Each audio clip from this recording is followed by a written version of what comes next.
worst possible thing you could say when you walk into a car dealership. I spent 5 years with Mercedes-Benz, 5 with General Motors, and the worst thing a person could say when they walk in is, if you could just get me to this payment, we got a deal.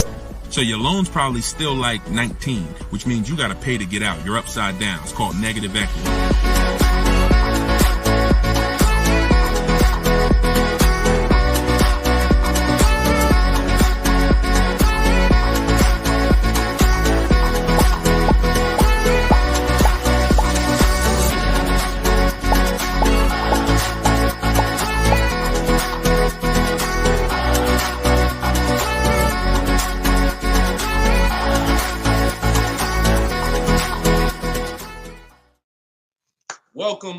Welcome to episode 4 of Car Shopping Questions and Answers. We are live on 4 platforms: Instagram, YouTube, TikTok, and Facebook.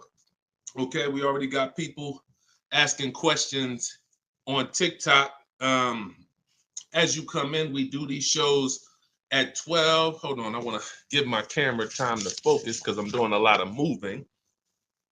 We do these live shows, it'll focus in 1 second, at 12 p.m. and 3 p.m. Eastern time. Hold on, I'm out of focus. There we go. 12 p.m. and 3 p.m. Eastern time. Now, we broadcast these shows throughout the day because a lot of people can't make the live broadcast. You want to tell your friends about it. If this is your first time with us, you've never been on a live with us before. Oh, wait, hold on. They're saying that hold on, can't hear me. No sound. All right, hold on. Let's see. How about that? We're good on TikTok? Let me make sure we're good here on, give me a clear if we're clear on Facebook now. Give me a clear. We always got to do the housekeeping, y'all, and I need your help. Before we get busy, let me know audio is good. I see we're clear on TikTok. How are we on Instagram, on YouTube, on Facebook? All right, perfect. I see the thumbs up just came through. Okay, so this is episode 4. We do these live shows 12 p.m. Eastern time and 3 p.m. Eastern time. So you'll see the broadcast throughout the day, but if you want to actually be live with us, then you want to join us on any of the 4 platforms at one of those 2 times: Monday, Tuesday, Thursday, and Friday. So we are live. My name is Deshone the Auto Advisor. I am the author of the digital book, Cars from Home, 7 Steps to Saving Time, Money, and Avoiding Dealerships. You can get your copy for 75% off during the show over the next 30 minutes in my TikTok bio, in my Instagram bio, or I'm going to put the banner up here. You can go to deshonsbook.com.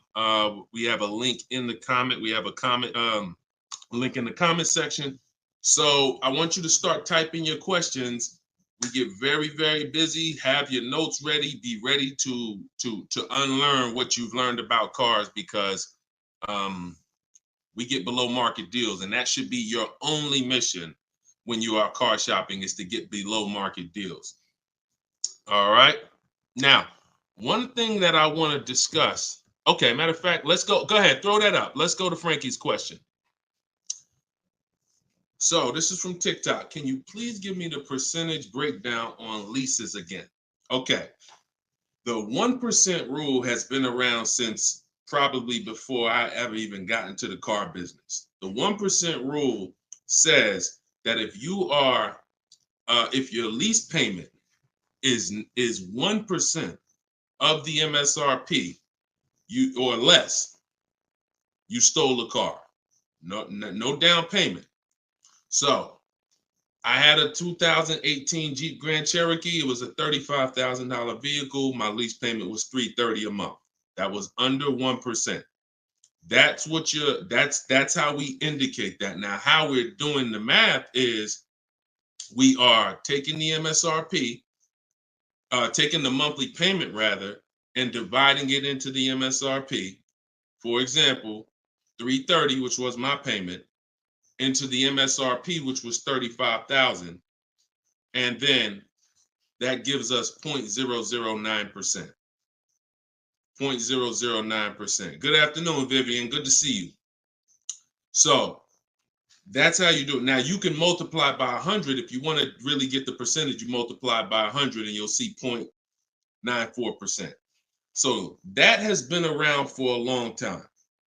Shout out to the sharers. I see you, Frankie. Thanks for sharing.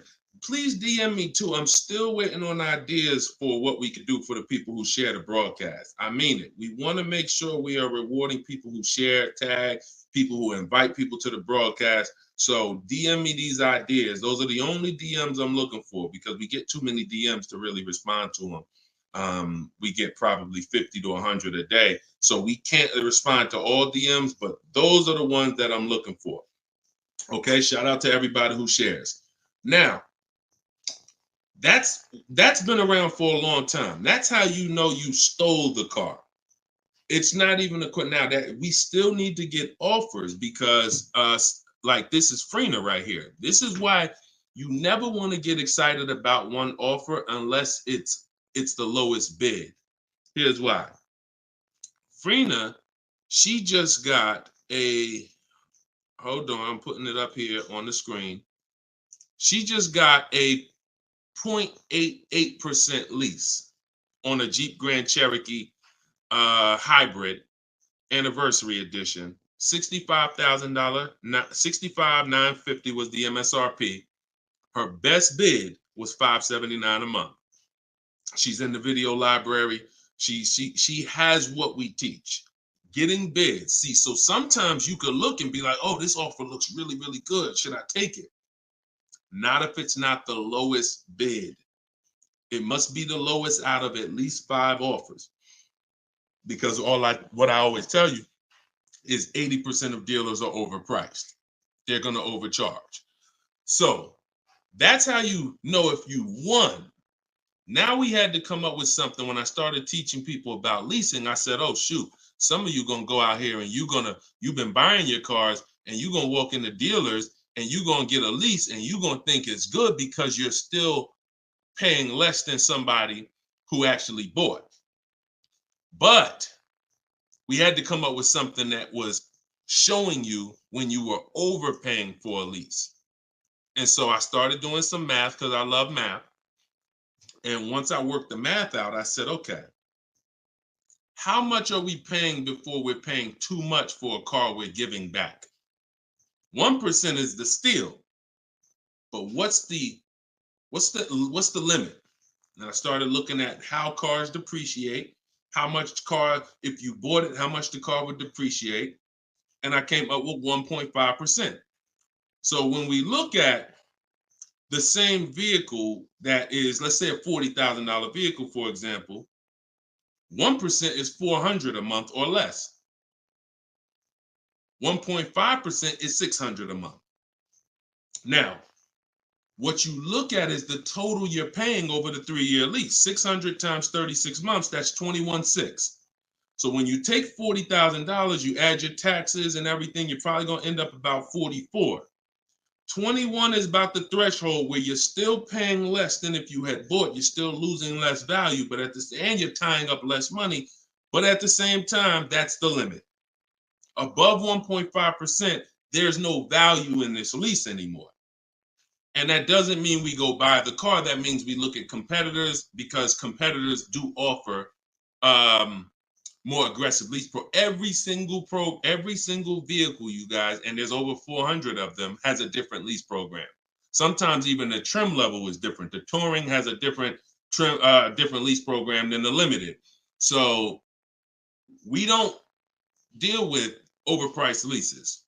And so that's why I created the 1.5% rule. That's how it became to be, based on the fact that I knew a lot of people, as they unlearned that bad advice about leasing, as I taught it and as they heard it from other people, they were going to go and get leases. And it's important that you know when there's no value in a lease and you shouldn't be accepting a lease.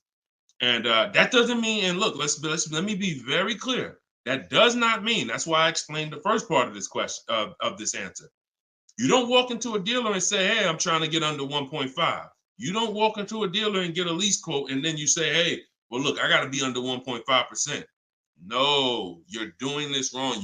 Again, my mindset and what I'm trying to get you to use is Cars from Home, where you should be, the only reason you should be in a dealership is to test drive cars. if you're buying new cars or leasing. Test drive, you're in and out of there in 20 minutes. The next time you're back in a dealer is another 30 minutes to pick up your car if they don't deliver. That is the only reason. We never talk numbers in a dealership for a new car or a lease. Are we clear on that? These are rules where it's like, if you want to use what I teach, and I want you to use it so that you can get the results that Frina got, that Danielle got, that we've worked with over 8,000 people in the last since 2021. I want you getting those results. And in order to get them, you got to know what the boundaries are. Deshone says we never talk numbers in the dealership because you have no leverage there. Your leverage is at home, in control, communicating with multiple dealers, and where you can't get emotional. Okay? Clear? So that's the 1% rule, and that's the 1.5% rule, Frankie. Great question. Okay, shoot the next one in, Dolan. Great question. All right, this is Tony on Facebook. And remember, look, y'all, we are live right now. So some of you have seen the rebroadcast, and you're like, Deshone, okay, this is 3 p.m., 12 p.m., we're live. Okay, so this is the time to ask your questions. You're not watching the rebroadcast, and this is also the time to tag a friend and make sure they're here so they can get their questions answered. Shout out to the sharers. And could y'all keep tapping the screen on TikTok and running those likes up? This gets TikTok's attention and gets more people over here because we got to do this together. All right, Tony from Facebook says, hi, my lease is up in a month. I wrote to get 3 quotes from dealers. I only got 1. That's normal. The other 2 are taking their time. That's normal. I have a third-party restriction. Should I wait for the other 2 quotes or just run with the 1 quote? I never run with a 1 quote, and I get 5 quotes. So you're mentioning 3. I never mentioned 3. 80%, again, a lot of what we're talking about, y'all, is math. I'm unfortunate where I have the data. I got probably 5,000-6,000 people who have my book. We probably got close to 2,000 people in the Cars from Home library in my coaching program. That's a lot of data to prove that it's 80% that are overpriced. That's 4 out of 5. So the reason why we must get 5 quotes is because 4 are overpriced. So 3, not enough. Now, if you're doing this manually, this is still easier than you walking into a dealer doing it by phone. But at the same time, I do online. I go to their website. We are connecting with dealers through their website. You don't want to do this with third-party websites that say, hey, we could connect you with multiple dealers. You don't want that because now they're trying to sell your information to the dealers, and this is not what you want to do.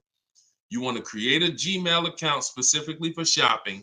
We go to 25 dealers' websites. In my book, I link you to all the dealers so that you can just put in the zip code, and then it'll pull up all the dealers around you for every brand. But you can do this yourself.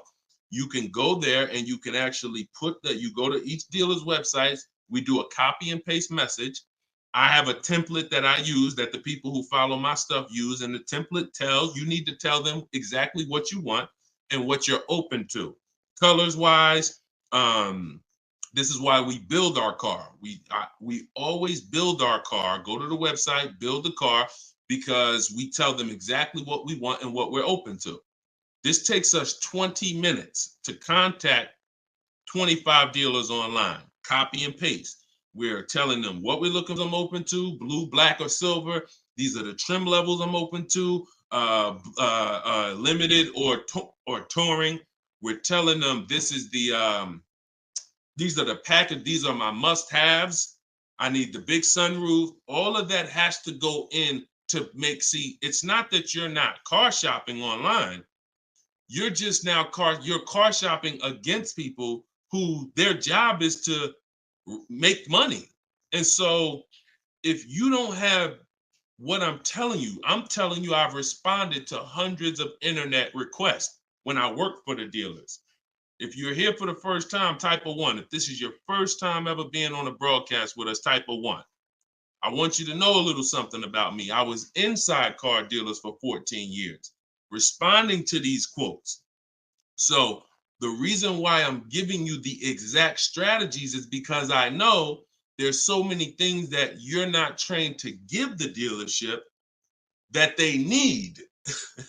They can't give you a quote without it. They can't shop correctly, without it. Okay, shout out to the first time people. Could everybody type welcome to the first time people? If you've been on here before, type welcome to the first time people. Now, once you give them that information, you're copy and pasting that. Copy, paste, copy, paste, copy, paste. You're doing that with 25 dealers. And then that creates the conversation to see where the dealers are actually coming, where the deals are coming from. But you need to see who has a car first. You need to see who has a car first. So, oh, you're talking about selling the lease. Okay, you're earlier in the process. Understood, Tony. Okay, perfect. No, just talk to another used car manager. And you want to have conversations because one, your car is worth different things to different people. You need at least 3 for that. You're on point. Yes, 3 quotes for your lease buyout. For your old car from 3 different used car managers. And if the 2 are not getting back to you, then just move on to other ones. But be aware, you should be using those values you got online from the online buyers to see if you have equity, because not everyone has equity. The whole purpose of the equity assessment is to make sure you're not leaving any money on the table. That's the purpose. But there's no guarantee. Many people have turned their leases in not knowing that they should have done an equity assessment, and then the dealership sitting on $2,000, $3,000, $4,000, $5,000, $6,000 that they didn't know about. That's what we want to prevent. So if you do those offers and you see you have $3,000, $4,000 in equity, now that's when you bring it here. If you do those offers and you're at a break even or $1,000, then that's not always worth it, because those used car managers are not going to match the highest offer. So be aware of that. But if you have equity there, then 3 used car managers, that's how you make a move. Okay? Fight for your money. This is your money. If you end up making $1,500 out the deal even, and it took you 2 hours, where do you make $750 an hour at? $750 an hour. So this is your money. And if you don't fight for your money, someone else will definitely cash the check. All right? Tyler said, send the next one in. Tyler said, F&I director here in Houston of 2 large stores. Your content is great. I appreciate you, Tyler. This is the 20% right here. See, the 20% can always admit when we're doing something to help the market. The 80% will come on here and be like, oh man, this guy couldn't make it in the car business. Now he's teaching. All right, go ahead. Shoot the next one up, Dolan. This one's from Facebook. What's up, John? Instagram, y'all not typing enough questions. And Instagram, just so you know, the easiest platform to share on is Instagram, because you hit that little arrow, it looks like a paper plane, and it'll let you go down your Instagram friend list and send this broadcast out to probably 10, 15, 20 people. Okay? Don't cheat your friends. All right? Shout out to the sharers. John from Facebook says, is it hard to purchase with a charge-off on credit 3 years old? So everyone who has credit issues should be following Shonda Martin. She's on all the platforms, Road to 750 plus. And you should be working on getting your credit to the point where you can qualify for the best programs. And you don't need an 800 credit score to qualify for the best programs. You usually need close to 680, 690 will usually qualify you for most tier 1 leases. Now there are some cars that have super tier where you tier A1 plus, but that's not most leases. That's not your standard everyday cars that most of us are leasing or buying. So the question is, the answer is, if you don't need a car, then you should be working on your credit. If you need a car, then there's nothing you can do. You need to make a move. And so I recommend a company like Limbuzz. We're always going to give the dealer a chance to match or beat our offer. So whoever we end up buying our car from, some of you have been taught never let the dealer participate. That's costing you money, because the dealer has 7, 10, 12 banks on their end. Now, if they're trying to beat and earn your business, now that's a winning position. See, check this out. When you have a finance manager who's saying this about you, what's the highest interest rate you think they'll pay? What's the highest payment you think they'll pay? That's a bad position to be in. That only happens when you have no leverage, you haven't shopped, you haven't come in with an offer, and now they're trying to see the highest interest rate that you'll pay. We're not doing that. You're doing it our way, which is we're going to have we don't let anyone touch our credit until after we find our car. Now, once we find our car, get our best deal through a bidding system, now we're going to take that purchase agreement, that's a receipt. Yep, I see the questions coming in on Instagram. We got you. Hold on, Atlantis. Once you see the long form receipt, now you take this home, and this is when you're going to contact your bank, your credit union, the online lenders. You're going to go online lenders, online banks, online credit unions. You're going to let all these people have a shot at your business. If you do this within a small window of time, if you do it my way, it only take you 2 days. This is going to weigh on your score the same as one hard inquiry, because this is something called rate shopping. This is not going from dealer to dealer, getting turned down or putting in applications and nothing like that. This is how you rate shop correctly. I call this the bank bidding war. When you get my book, I also send you the bank bidding war blueprint. It's going to be going into my book, but I need about another month to be able to combine it. But I send you the bank bidding war blueprint. Now, the bank bidding war is 3 rounds. First thing we're doing is seeing, is there any special interest rates that the car we're buying has? In your particular case, John, with credit challenges, you're not going to qualify for that. That's okay. But we need to check that. If there's 0%, 0.99%, that eliminates our need to do anything else with financing, because no one else is going to beat that.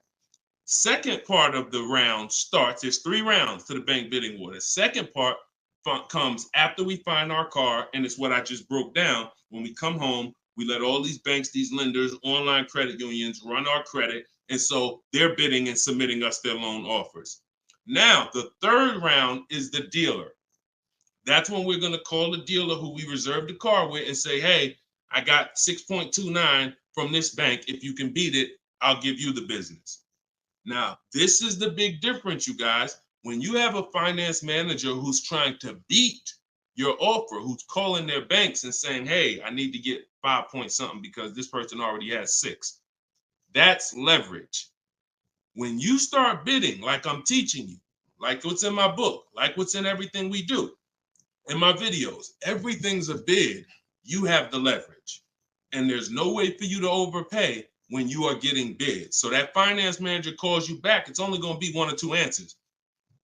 Hey, Stuart, man, listen, I tried my best, man. I reached out to every bank I got. No, I can't beat that rate, man. I appreciate the opportunity, but you can go with your own financing. In which case, you guarantee you got the best loan. Second thing is, hey, you know what? You had a good rate, man, but I got somebody to beat it. So we can do it right here for you. Perfect. In which case, you guarantee you got the best loan. See, you don't have enough people competing for your business. That's where your buyer's remorse is coming from. That's where your lack of confidence is coming from. That's why you're driving off from a dealer saying, hey, you think we could have got more money? You think we could have got another $1,000 off? That's all buyer's remorse because you don't have enough people competing. So I want you to stop that. I want you to use what I'm telling you to do. All of this is in my book for those of you who like Deshone. I don't even want to remember all of this. It's all in my book, Cars from Home, 7 Steps to Saving Time, Money, and Avoiding Dealerships. This is what I've been teaching for 3 years. And this is what I've been doing since 2015 myself personally. So you can get your book for 75% off. Cue up the next question, Dolan. Oh, John, in your case, though, when you get that buyer's order, you would be reaching out to Limbuzz. So after you find your best car deal, you would be reaching out to Limbuzz and seeing, what their rates would be for you. And then you would be going with, still giving the dealer the opportunity to see if they can beat it. Because once a dealer knows you got an approval already, they kind of have a little more leverage to be able to see if they can beat that approval. But in any case, even if they can't, Limbuzz is pretty generous. But we don't do this until after we find our car. Okay? Great question. Shoot the next one up, Dolan. All right, this is Gemini from Instagram. Can a dealership legally raise the price from what is being offered online? Listen, nobody's suing dealers, so it's not really about what's going on legally. It's probably more ethics than anything, and we don't expect dealers to be ethical. We don't need dealers to be ethical. They've proven that the majority of them aren't ethical. So when you're not ethical, you walk the fine line between breaking the law and not. You walk that gray area. You know, yeah, I overcharged you. I know you could have paid less, but I know, yeah, whatever. But I know I could have sold you the car for less. But I'm gonna tell you that this is the best. Like all of this stuff is unethical, but it's legal. So when it comes to what we're doing, our job is to protect ourselves.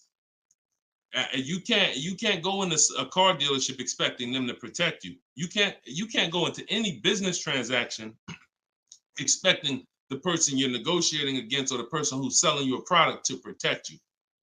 That's why we exist, because there's no one out there. If it hadn't been done, you'd been good. If there were, even if the I think it's the Federal Trade Commission or whoever regulates businesses were stepping in to protect the public, then we wouldn't have a need for what we do. But that doesn't exist. So it's on you. It's buyer beware. It's you protect yourself. And so I provide the tools for everyone who wants to take action to protect themselves. All right. But no, we don't expect dealers to do anything other than what they've been doing. Go ahead, shoot the next question up. Let's roll. All right. Why shouldn't a person focus just on monthly payment, monthly car note? Okay, good question. Hold on. Let me make sure I can see Instagram. All right, so this one's from Instagram. Promise Tammy said, why shouldn't a person focus on just the monthly car note amount? So if we did a little math and you go, all right, if you walk into a dealer and you're looking at a $40,000 car and you say to the dealer, how much does that car cost a month? And they're smart, if they're trained, they're going to say, well, it's not really about the car payment right now. Do you like the car? And once you say, yeah, I like the car, let's get down to numbers, they're going to ask you, they're going to try to figure out what you could afford. Like, what's the most you could afford? Or I can't afford any more than $450 a month. Now, some of you know every $1,000, every $5,000 on the purchase price of a car is how much per month. Some of you know. I know we got a lot of new people on here, but for those of you who've been tapped in with us, how much is every $5,000 on a car loan? So, and the reason why I give you guys this parameter is so when you look at that $40,000 car, thank you, Frankie, got it. You should automatically know every $5,000 is about $100 a month. Yep, you got it, Michael. All right, I see you. We got people tapping on every platform. Good job, Carmelo. So the reason why, see, those of you who focus on just the car payment, you are some of the people who the 80% of dealers are going to manipulate the most and make the most money on. Because when you come in, if you don't realize that that $40,000 car is in no way close to $450 a month, now you have someone who's going to try to manipulate the loan to make that car $450 a month somehow. Now, it's usually going to end with you having a super long loan. So I've had people come to me years ago, friends that would say, Deshone, what you think about this deal? I say, man, let me look at the paperwork. And I see, man, you know the loan is 96 months? Nah, man, I didn't even know that. Yeah, the loan is 96 months. What is that, 8 years? 84 months is 7 years, 96 months is 8 years. So you're out the door at an 8-year loan. Now, I'm not going to assume you know why that's bad. So I'll say that an 8-year loan leads to too much interest, and it's what it is, because if they got you an 8-year loan, it's certainly at a high interest rate, because banks know that those loans, people who need 8-year loans are risky. People who need 8-year loans, they got to protect themselves, because typically the car may have problems in the long run when you go down, see the whole point with a shorter loan, 5-6 years. Some people want to be conservative. You take 4 years, but you want that car paid off by the time maintenance comes, by the time repairs start being needed, because cars need repairs every now and then. So you want the car paid off. They know that if we give this person an 8-year loan, typically they're probably gonna have issues around year 7, year 6, even depending on the age of the car.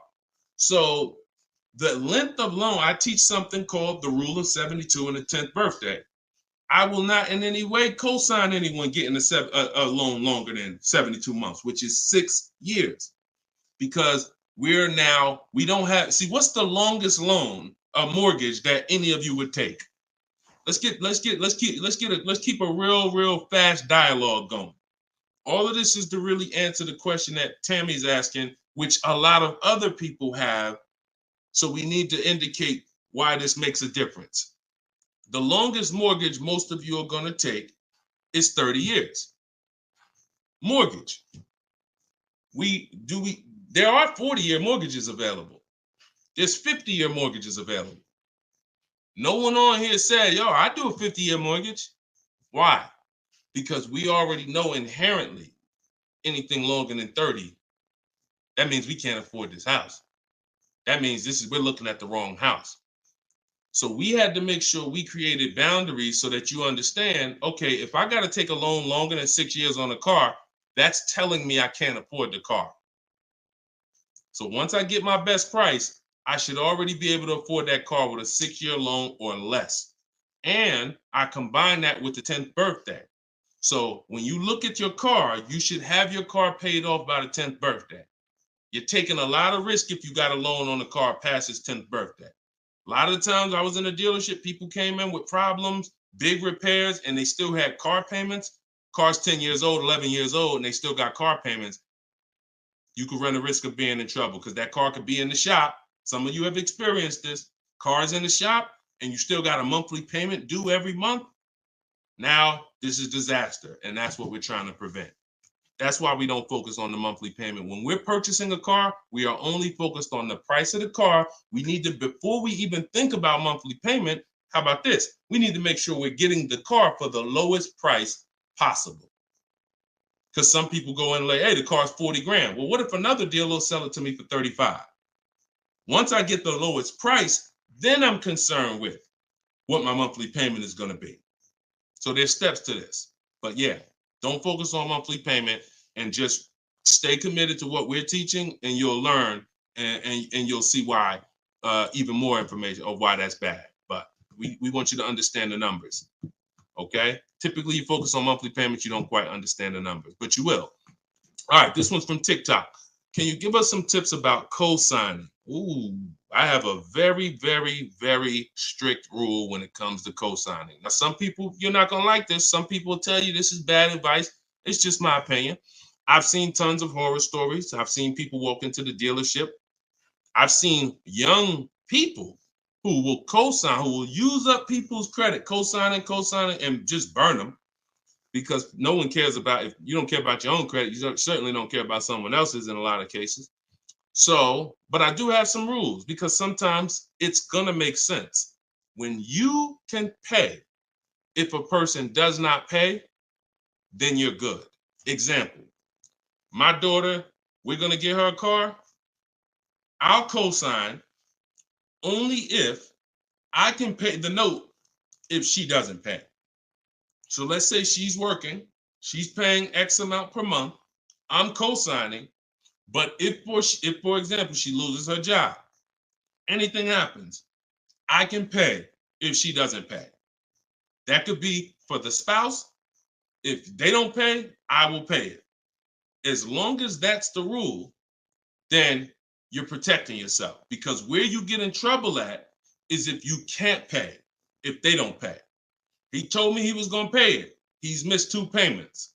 Your credit doesn't get, no, they don't care. So you got to be willing to say that. This has to be a person that I'm willing to pay if they don't pay. That means I got to have that type of relationship with them. Or if I can't pay, if they don't pay, I'm not co-signing, because I cannot depend on things that will go wrong. Life will happen, And then I'm sitting out here and my credit was 700, 750, 800. Now it's 620 because they missed 3 payments and I'm struggling to get this car back from them. Okay? Those are my hard rules on co-signing. I don't deviate from them. And those are typically rules that if you follow them, you're going to be safe. Okay? All right. Shoot the next question up, Dolan. Diana said, my brother asked me to co-sign. I told him, hell no. Listen, that's it. Listen, people will ask you to co-sign listen, people will ask you to co-sign like they just asking to borrow sugar. Hey man, can you co-sign this loan for me? No, listen. It takes a while to build up great credit, and it takes seconds to destroy it. Nicole from Facebook said, are you able to negotiate third-party restrictions in a new lease? So these are two separate things. The third-party restriction is the selling of the old car, not the new lease. We're not mixing these two. So the people who work with me, you're selling your old car independent of the new deal. The new lease is its own transaction. We split everything we do into separate transactions. See, the car business has taught the public to give them up to 3 transactions. Buying a car from them is one transaction. Getting a loan from them is a second transaction. Letting them buy your old car, which you call trade. We don't use that word. That's 3 transactions. There's money in each transaction. There's money in each. That's why there's companies that only want to give you loans. They don't sell cars. There's money in loans. There's companies that only want to buy your car. They don't care about selling your car right now. There's money in buying cars. So you need to separate these transactions if you want to maximize each. There's no way for you to save the most money without maximizing and looking at each part of your deal as its own separate transaction. So if I have a third-party restriction, I'm doing the equity assessment. A third-party restriction is some of you have leases. We always need to see if there's any equity in our lease before we return it to the dealership. If you have returned your car to a dealership without doing the equity assessment, you don't know how much money you've left on the table. Because if there's $2,000 or $3,000 of equity in your car, the dealer's keeping that, and that's their money. So, or the bank's keeping it when they sell it, that's their money. It's probably the dealer will find a way to buy it, and it's their money. So when we look at an equity assessment, we're going to do it at all times. Now, there's no guarantee we have equity, but we want to guarantee we're not leaving equity on the table. And so a third-party restriction doesn't mean you can't sell a lease. Who didn't know you could sell a lease? Type a question mark. If that's new to you, this is your first time hearing this, you've been leasing, and you're like, Deshone, I never heard about selling leases. I had no idea this was a thing. Type a question mark if this is your first time hearing that you could sell a lease. Okay. Fish Guy Rodney. Okay. See, so more information is coming out. Okay. Fairy Godmother. Okay. Emil. Okay, I'm sorry. I just tore your name up. Sorry. So as you check Shamir on Instagram. So when we look at this, we got to see that the things that we don't know cost us money. So now it's like, once they saw people, because we helped out probably thousands of people in the pandemic sell their leases, used car values, resale values were crazy. So we had people making $5,000, $10,000, $12,000 selling their leases. I sold my Jeep Grand Cherokee lease. I made $8,900 after I drove it for 42 months because I extended the lease and then I sold it. My mother, she drove her car. She made $10,200. Now those numbers don't exist anymore because values have come back down. But there's still people who are going to make 3, going to make 2, going to make 4, depending on your car. Now, every car doesn't have equity.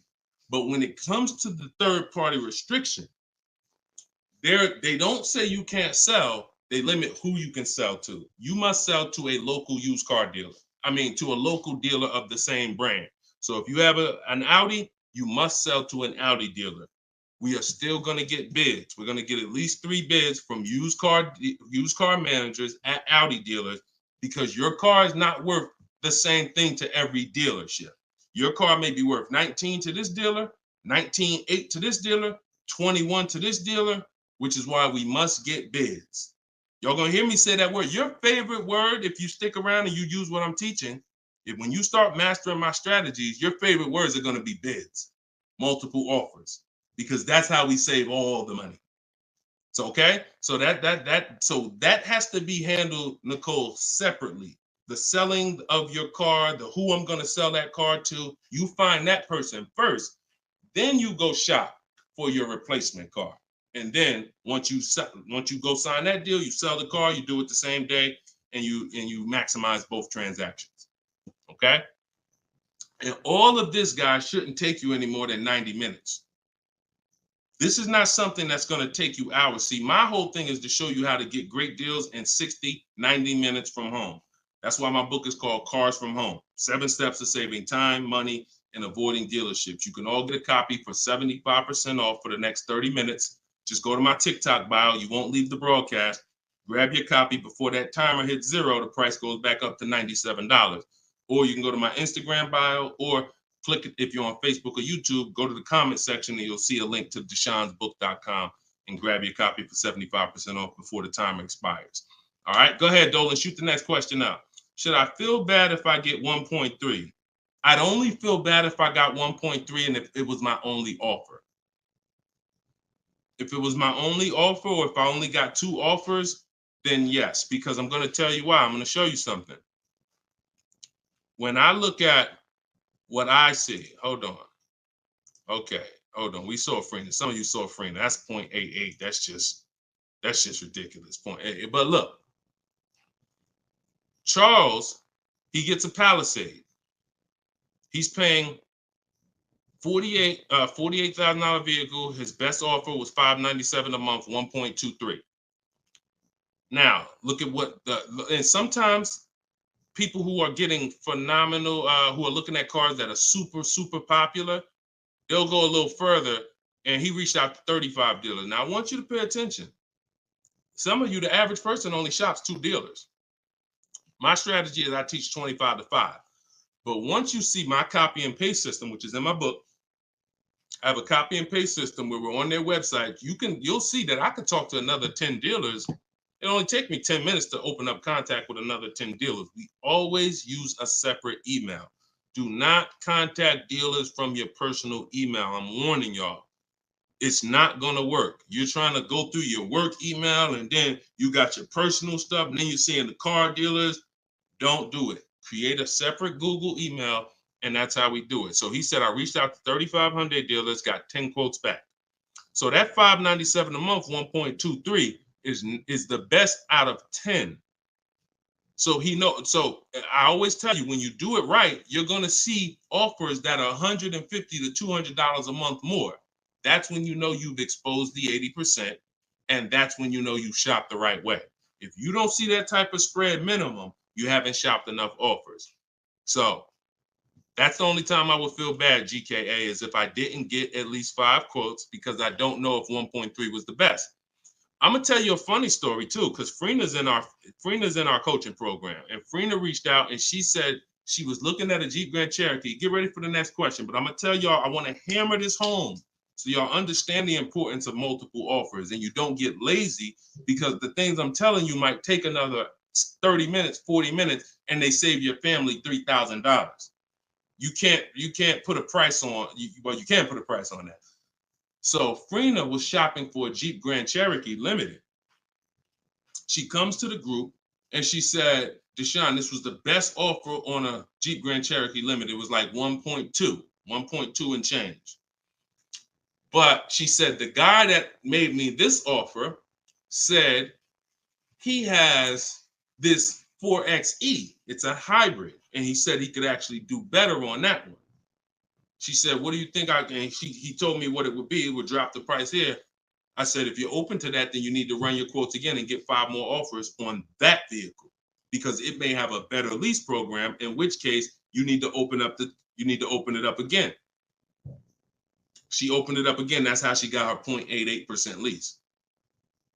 So if she would have just said, well, this guy is getting me 1.1,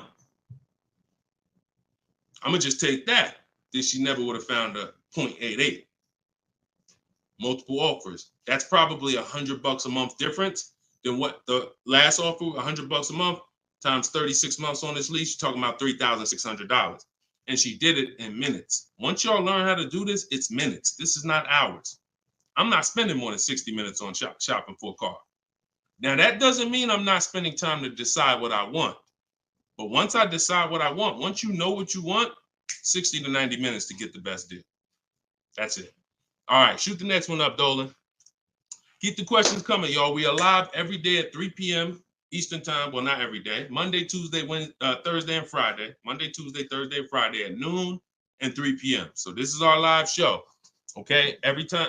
Throughout the day, though, you may see a broadcast and you'll know, okay, you'll still be able to get value because most of the people who are asking the questions on here are asking the same questions you would have asked. So go ahead, Dolan, shoot it out.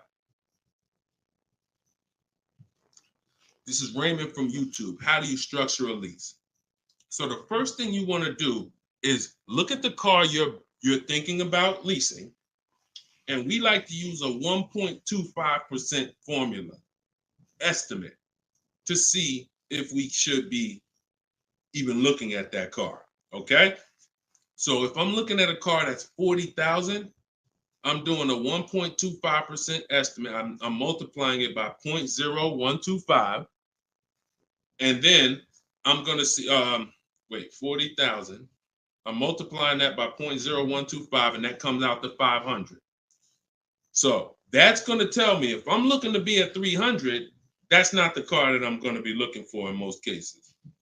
Now, we don't know if the best deal is going to be 1.25, but we're trying to estimate based on a bad deal is above 1.5. Anything above 1.5, we're overpaying for our lease. No money down. Money down comes later. Now a steal is 1.1%. So I teach something in my book. It's called 1% is the steal. Between 1% and 1.5% is the deal. And then above 1.5% is time to chill. We don't do that. So that's the first thing. Now, once we move past that, now it's time to choose our mileage. So we're going to look at our lifestyle. We're going to see how much we drive to work, how much we're going to be driving the car. And once we come up with that, you're just doing some simple calculations. What's your round trip to work? 10 miles. How many days a week? 5 days. Okay, that's 500 miles a month. That's if you do the math. Let's say your trip to work is 20 miles round trip, and you do that 5 days a week. You're doing 100 miles a week to work. Times 52 weeks of the year, that's 5,200 miles. So I walk you through this in my book, but this is simple. 5,200 miles, and then you say, okay, well, I like to do a little leisure. I like to take a little trip down here. I go fishing, 1,000 miles away, blah, blah, blah, blah. So you're calculating what you're going to do. The easiest way to do it is to look at your old car and see what you've done. But if you don't have an old car, this is how you calculate it. You come up with, all right, I only need about 9,000 miles a year. Perfect. All of our leases, we shop our offers with 12,000 miles a year. That's your average miles. That's what we want to base our formula from. So whenever we reach out to a dealer, we do this online. As I said, everything we do is online. Once we do this, we're shopping multiple dealers and we're telling them, work us up a lease quote. First month's payment, total out of pocket. If you were on the last show earlier, we talked about we don't say down payment anymore. We say total out of pocket, TOP. Everybody who's clear on TOP, if you were on the last broadcast, type TOP. If you weren't, TOP is total out of pocket. That means only thing I'm giving you for this offer right now is my first lease payment, and I'm driving off. Total out of pocket. We're not saying down payments anymore. Okay? So now, we're structuring our lease with first month's total out of pocket, 12,000 miles per year, and that's how we're sending the offers out to the dealers. All online, all copy and paste. These are all templates I have, but I have templates where you just fill in what you want, blah, blah, blah, all in my book. There are links, there's templates, but if you're going to do it your way, that's fine, but this is how you do it. And you can sit in your computer and just copy and paste. And now you're looking to get 5 quotes. That is the mission. 5 quotes, and that's it. That's how we structure our leases. Once you're done and you get your best quote, now that's when you adjust your mileage. So Once you identify the best dealer, the winning bid, now you're going to say to that dealer, hey, can you adjust the offer to 10,000 miles a year? Can you adjust it to 18,000 per year? Can you adjust it to 25,000 per year if you're a high mileage driver? And you adjust it from there. But that's it. You do this over and over, rinse and repeat. Rinse and repeat. All right. Great question. Shoot the next one in, Dolan. All right. Shout out to the sharers. Thank you, Liba. I see you. Thank you so much. This one's from Preston on YouTube. What is the best way to finance a car out of state? It's no difference. It's really no difference. We're going to find the car. We're going to get the buyer's order. We're going to have them. Now, the thing about a used car, if it's a used car, we got to test drive the car. So what you may want to do is if you're picking up a car out of state, you may want to go there, lock up the car, grab a cheap hotel for the night, stay there, because you don't want to eliminate the bidding process. The bidding process is your bank, your credit union, online banks bidding, and then dealers bidding. The dealer who you get the car from, they're bidding against that. Some of you don't really understand how much money is in finance. On a $40,000 loan, 2 points on an interest rate could literally be $2,500. So we got to understand there's a lot of money in loans. So if I'm driving to pick up a car out of state, what I'm typically going to do is go test drive that car. If I like it, I'm locking it up with a deposit. I'm taking that buyer's order. I'm gonna go back depending on how far it is. If it's 3 hours away, I'm probably not gonna drive home and then come back. Depends on you. I'll probably just post up in a hotel. Go do my financing online. Let all these banks and credit unions run my credit so I can get their offers, and then I would call the dealership the next day and say, hey, this was my best offer. If you could beat it, I'll just come get it from you. And that's it. I'll spend $50, $60, $100 on a hotel to save $3,000, $2,000 on interest on my interest rate. But everything else is the same. So we can't be scared to go out of state. If many of you who are using what I'm teaching, you're going to see. Look at Eddie. Who was Eddie who drove? Hold on.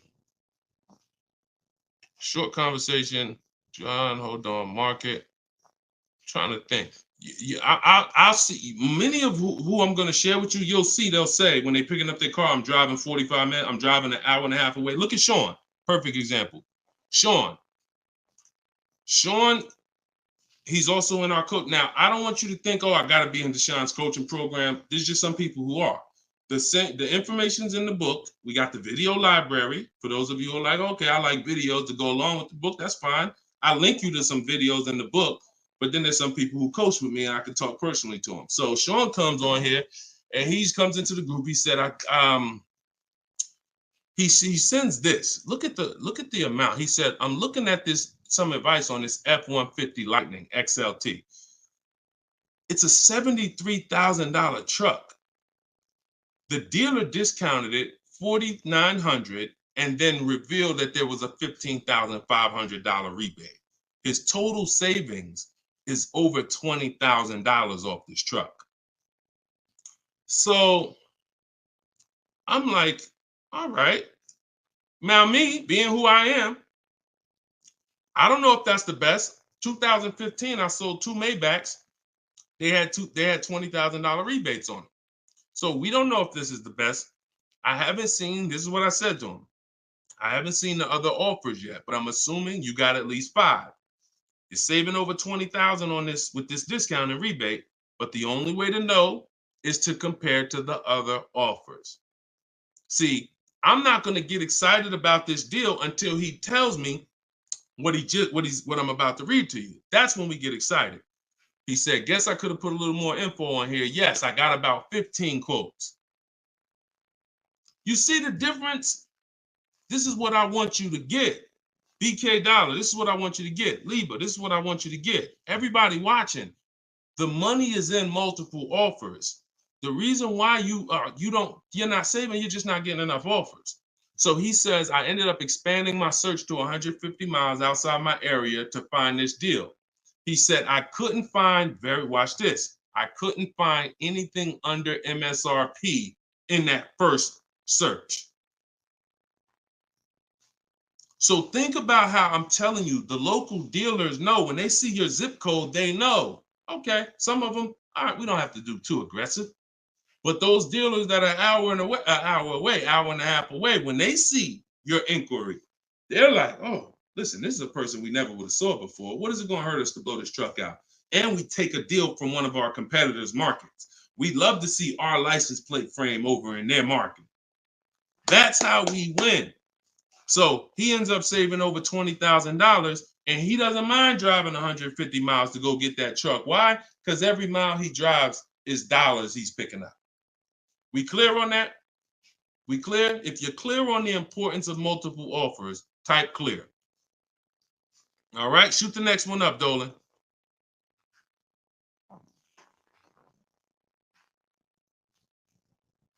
Okay, this one's from Instagram. Atlanta's Black Gabriel, or Gabrielle. I think it's Gabriel, my fault. So, in the market for a new Chevy or used Chevy Malibu, what's the best route, leasing or financing? How many years are you keeping the car? If the answer is 8, then you should be buying. If it's at least 8, see, I teach something. My book is called Cars from Home, 7 Steps to Save Time, Money, and Avoid Dealerships. Everything I do, when you go the video library that we have, your best deal in 7 days, 7 steps. These are not going to change. The first step is the foundation to your deal. The first step is the foundation to your deal, which is lease or buy. Because you cannot get a good deal if you bought when you should have leased. It's impossible. Because the amount of money you're going to pay on the purchase is going to be too much if you buy brand new.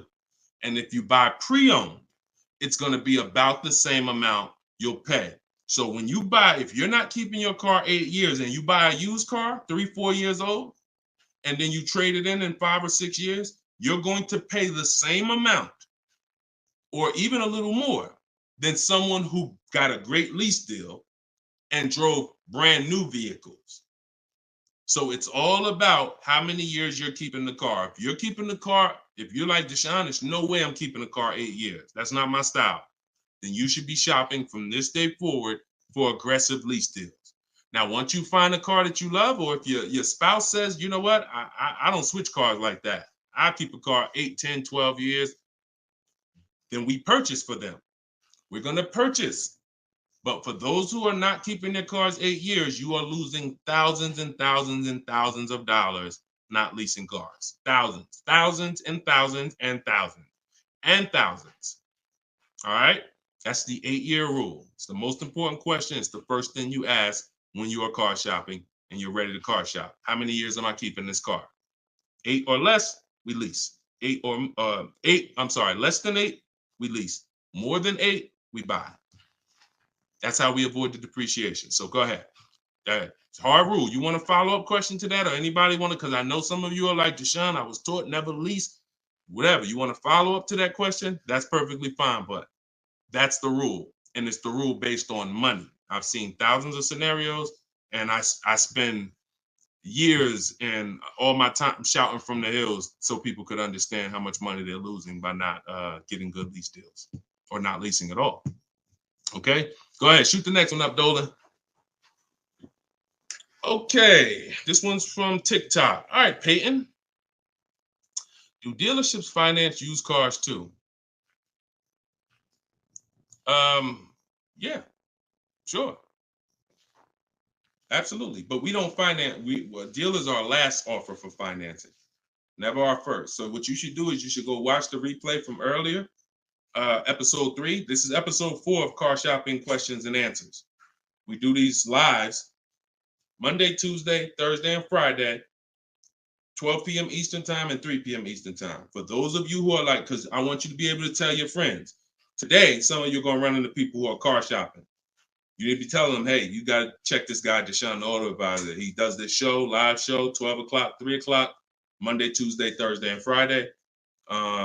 But you want to watch episode 3 where we went into detail about how we don't find it. In fact, earlier, I think we talked about it early on this episode. Your financing should be independent from the dealer. The dealer should be your last offer for financing. Because what you're asking for, that's 2 transactions.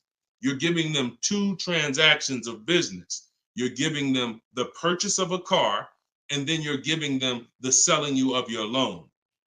So what we do is we separate these transactions and we get bids for each. So the only way I'm dealing with a dealer, the only way you're going to be dealing with a dealer is if they've won the bid, which means if I'm looking for a used car, you won the bid out of all the used cars. Like, all right, give you an example. This is Vincent. Vincent got a 3-year-old Lincoln Corsair, premium trim level, under 45,000 miles, clean Carfax, inspection, all from the comfort of home. I'm reading what he put in our group. He was targeting to find a discount of 30 to 35% from the MSRP.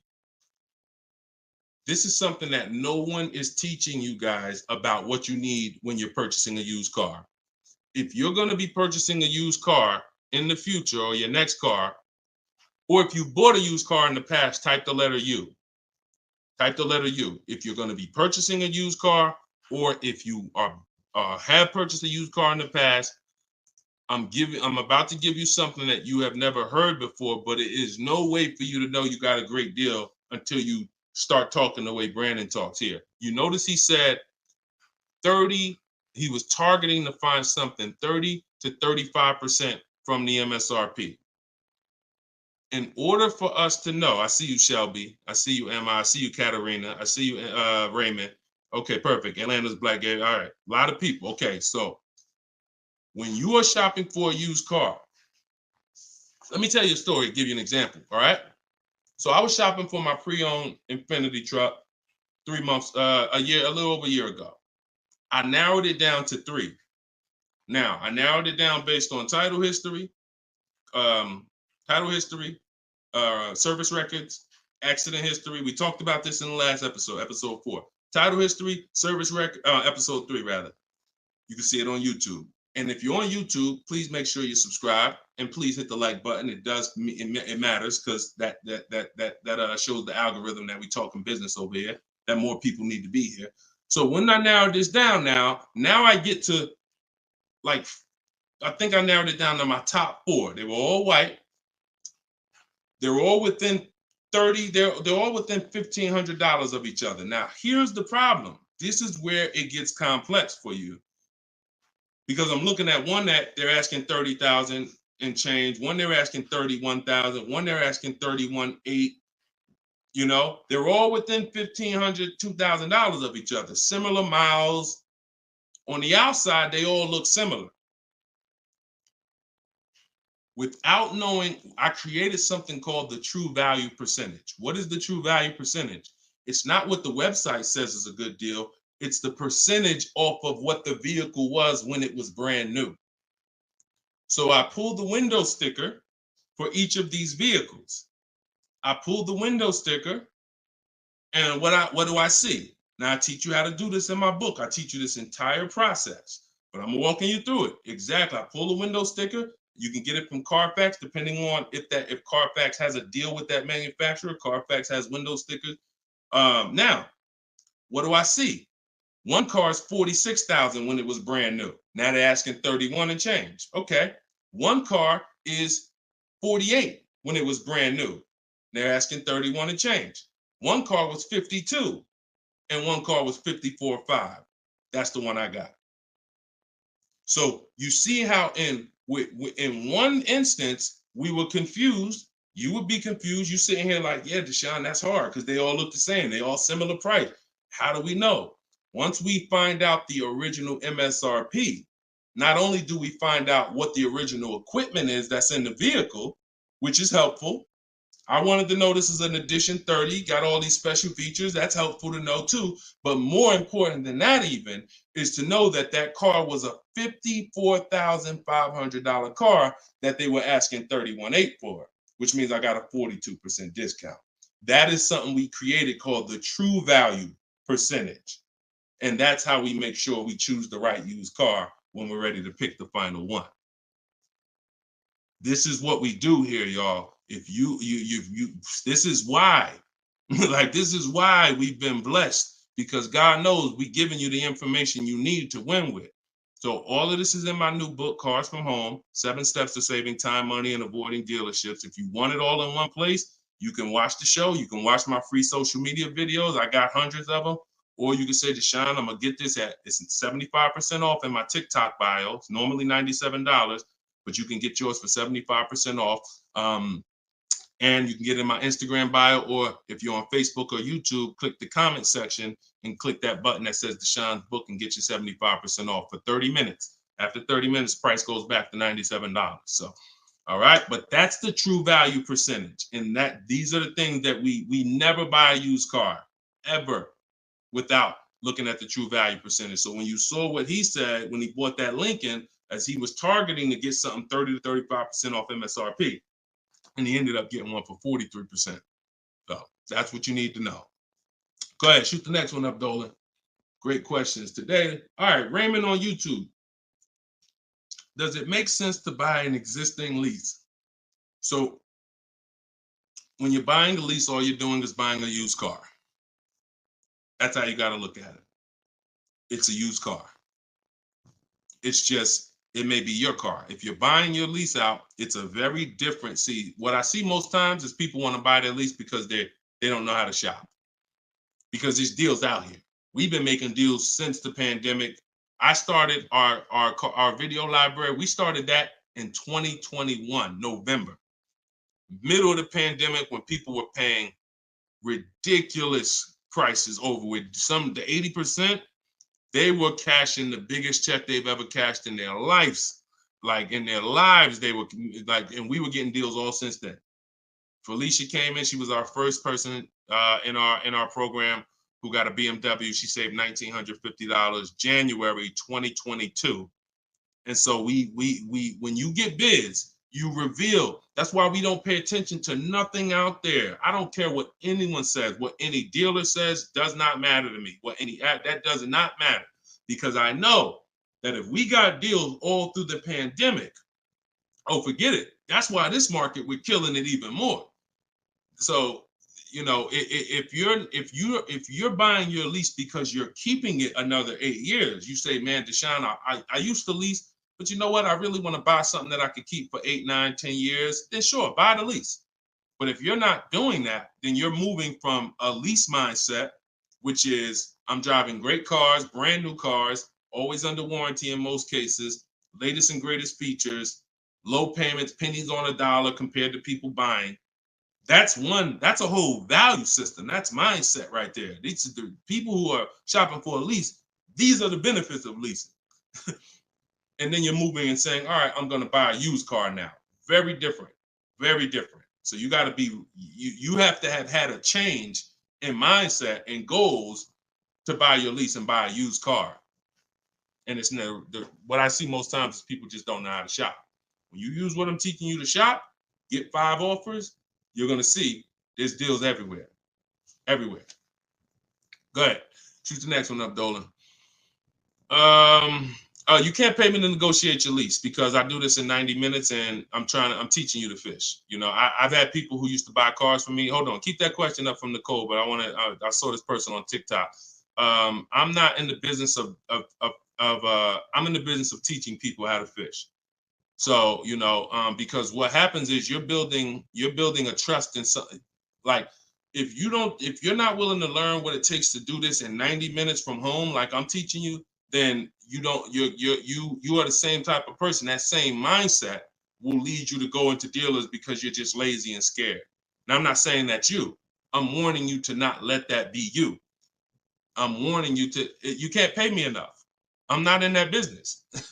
I'm in the business of helping people all around the country. It don't matter what you pay. Of course I don't think you would ever even ask me to work for free. I'm telling you though, that's not the business I'm in, because we can help thousands of people all around the country.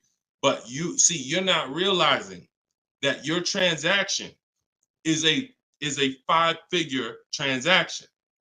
There's nothing else in this world that you're going to give that type of control. If you were going to start a business and it was going to take a $30,000 decision, $30,000 of your money, would you ever be looking and saying, oh, could you do this for me? You see, we do things with cars because we've been programmed to do them with cars. Car dealers have made you so scared that you've been programmed to do something, but you never do it with anything else. You never do it with a house. You wouldn't say, hey, could you just, I'll pay you to get my house for me. I'll pay you to, start this business for me. No, it's only cars. So when you realize that this stuff is easy, that old way of going into dealers and going back and forth, see, you're thinking of the old way. You're thinking, oh, I need somebody to tag along with me. Yeah, I got Deshone sitting over there next to me. I wouldn't be there because I'm at home. Where you see me at, this is where you see me at is exactly where I got my Infinity truck. I just told you about the deal. Where you see me at is exactly where I get my cars from. I sit right here, and all the people who got my Cars from Home book, who are in the Cars from Home video library, they're all right here. Some of them in the airport buying cars. Some of them at their desk at work making deals on cars. Nobody who's learning from me is in a dealership making deals on cars. So that's the old way. And if you think that you got to unlearn that or you can't win with me, you got to scrap that. I know it's painful. I know it sucks. I know it makes you feel like you're a loser. But that's what I'm telling you. Scrap that joint and do it my way. And when you do it my way, you're going to be like, oh, shoot, man, how the heck wasn't I shopping like this years ago? All right. So now Nicole on Facebook. Do you shop or negotiate differently for a car that is low in inventory or shortage? No. Now, the only difference is, let's say, and this is the reason why we connect with 25 dealers. See, in my book, I said we use the 25 to 5. We got to connect with 25 dealers. This takes us 20 minutes because we're using a copy and paste system. So if you're going to all of these Chevrolet websites and copy and pasting in their contact box, copy and paste, copy and paste, copy and paste. Now, what you're doing is you're shopping out of all those dealers' inventories. So if you only do this with 4 dealers, then you only see 1 dealer who has a car. And they're like, oh, well, we it doesn't seem like it's a lot of these cars out here. That's why we're connecting with 25. You saw Sean, he connected with 35. And so when we connect with these dealers, we're not just doing it to get bids. That's one reason. But we also know out of all these 25 dealers, probably 10 of them have a car that matches what I would want. And then I'm going to get 5 to 7 offers. So now let's just say we're at a mid period where the 2024s are sold out and the 2025 hasn't come in yet. Now what's going to happen is all of those dealers out of the 25, maybe 2 of them have a car, and they're going to tell you, you know what, you really need to order it. That's not because it's a low inventory. That's because you're usually in between model years, and the old one has sold out, and the new ones they're waiting for it to come in. But it doesn't change the way we shop. And sometimes we will order. If I'm purchasing, I'm more likely to order because I'll get bids, and then I'll take the car. But if I'm leasing, we're less likely to order because we don't know what the lease program is going to be. See, I could get a dealer that discounts the car for me $3,000. We had a person in our group, and they were getting a new BMW X4, the X4M, like the performance edition. We had a dealer, their best bid, the dealer was taking off $3,000 off MSRP. So, but the lease program is what we didn't know. And once the car came and they put the lease program on it, we saw that it was over 1.5%. So even at that discount, wow, we saved $3,000. Now, if she was purchasing it, that's a win. $3,000 off, beat everybody else. So I don't mind ordering if I'm purchasing. But on a lease, I'm less likely to order because I don't know what the lease program is going to be until the car gets here. Okay, but yeah, that the process doesn't change. It just we have little caveats based on on low inventory. Okay, process is the same. Nothing changes our 7-step process. Nothing. All right, go ahead, Dolan. Shoot the next one up. All right, great questions today. We got Jermaine, Facebook. So how do you transition out of a finance into a lead? Instagram, y'all not asking a lot of questions. All right, hold on. Get blooming chosen one. All right, hold on. All right, Jermaine from Facebook says, how do you transition out of a finance to a lease? All right, perfect. So now what I like about this question, Jermaine, is you've already answered the most important question, which is how many years am I keeping the next car? That's step one in our 7-step system. You've already answered that because you've determined I should be leasing. Now the next step is equity assessment. Equity assessment. Call the bank. You don't have to worry about third-party restrictions or nothing because you're not leasing. I mean, you're not coming out of a lease, rather. So you're going to call your bank, get your payoff. You're going to take 20 minutes, go on CarMax, Driveway, Carvana, Kelly's Blue Book Instant Cash Offer, AutoNation Sell My Car, Car Guru Sell My Car. Get those 6 offers. That's going to tell you if you have equity, break even, or if you have negative equity. That's your next step. Don't do anything else until you do that. Okay? See, we always have to account for our current asset before we start moving forward. What happens if he has $3,000 in equity? That means he has $3,000 he could either apply towards his next deal, or he could put that money in his bank account and, maybe he leases the next car with no money out of pocket. So equity assessment always comes, even before we budget, before we plan our mileage, before we do anything, equity assessment is what we do. All right? All right, shoot that next one up. Shoot that one up from Instagram if you got it, Dolan. It might have took you a minute, but because we got it's comments from everywhere, y'all. No matter. Okay, here we go. For your calculator, why doesn't it negotiate to the lowest offer? My calculator is the best. My calculator is the best thing that exists because it takes all the offers you get. By the way, y'all, what she's talking about. And you got to be specific because I do have multiple calculators that I've created in my book, multiple softwares where you plug in stuff and it spits out so one of the calculators that I have is the counter offer calculator. So we never accept a deal until we send a counter. So what we do is we take the counters. We take all the offers we get, we plug them into my calculator. Whether it's a lease or whether it's several types. One is for leasing, one is for cash purchases and financing. Now, when you're financing, you're always getting your deals with tax and everything included, all in. So what it does is it takes all the offers, you plug them in, and then it spits out which one is the best, and it counters everyone based on the best offer. So let's just say a dealer says, I'm going to do a 1.1% lease. And then this dealer says 1.2, this dealer says 1.3, 1.5. It's not countering all the high offers based on their high offers. It's countering all the offers based on the lowest offer. Because if the 1.1% lease was presented to us, that means any of the dealer could have did it. So now we're calling out the 80% and letting them know that if this dealer offered me 1.1%, then you all could have done it too. You're just choosing not to do it, in which case that's what the 80% do. So we counter every single one. We even counter the lowest one.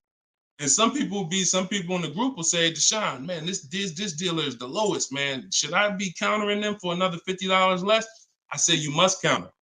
Because you don't know if there's another $10, $50, $20. If you don't counter until a person tells you there's no more room, even if they're the lowest, that's not the best deal. So sometimes you counter the lowest offer, and the lowest offer will be like, listen, man, I gave you my best shot. I got nothing else. We know they're telling the truth because we got 4 or 5 other offers that are much higher than that. Sometimes they'll be like, listen, I can't do that $50. I'll get you another $10. That's the best I got. We know they're telling the truth because all the other offers are a whole lot higher. So that's the way the counter offer calculator works. It's gold. It's gold. So all right, we had an hour and 19 minutes. We try to keep these broadcasts about an hour and 15. Every now and then we go a little over, but listen, y'all, we are live Monday, Tuesday, Thursday, and Friday, 12 p.m. Mark your calendars, 12 p.m. Eastern time, 3 p.m. Eastern time. I'm hoping to, in the next couple of days, have a link in my bios so that people will be able to actually go to our calendar, put a reminder, but you know it. 12 p.m. Eastern time, 3 p.m. Eastern time, Monday, Tuesday, Thursday, and Friday. And this whole broadcast is sponsored by, if you just jumped on, I'm the creator, I'm the author of the book, the digital book, Cars from Home, 7 Steps to Saving Time, Money, and Avoiding Dealerships. You can get it for 75% off. It's normally $97, but as long as you get there before the timer hits 0, you can get it for $24 in my TikTok bio, in my Instagram bio, or you could go to deshonesbook.com in the comment section on YouTube or Facebook. Get your copy for 75% off. I'm also the creator of the Cars from Home video library, and I've coached over probably 1,500 people now since 2021. So we've been doing this. Everything I'm teaching you is proven. And I'm going to tell you, just like I tell my coaching students, when you get my book, see, I don't do questions and answers for my book, y'all. See, there's people who DM me. First of all, I don't even see DMs. The reason why I can't do question and answers because there's no other author that does it. So I make myself available probably more than anybody. But when you buy the book, trust the process. If you don't see me say do it, don't do it. Do everything I say do. I tell everybody, even if they're in my coaching programs, you must trust the process that I'm giving you, and you got to unlearn your old process. Don't even think about your old process. Use my process, and I'll lead you to where you want to be at. Guaranteed. All right, so get your copy. I will see y'all all on the next broadcast. Tell your friends. Welcome to the new followers. Welcome to the new subscribers on YouTube. I appreciate y'all. We'll be back for episode 5. God bless you.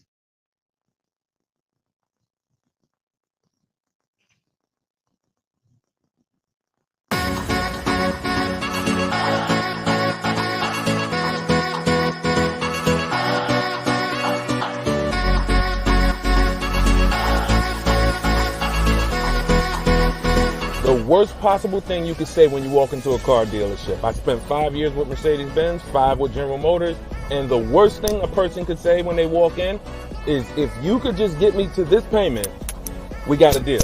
So your loan's probably still like 19, which means you got to pay to get out. You're upside down. It's called negative equity.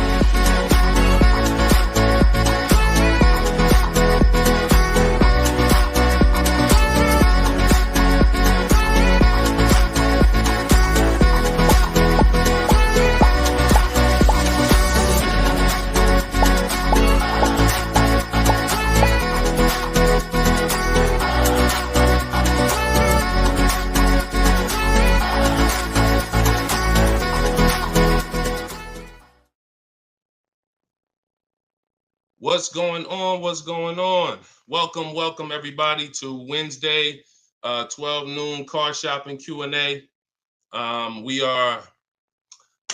This is episode 5.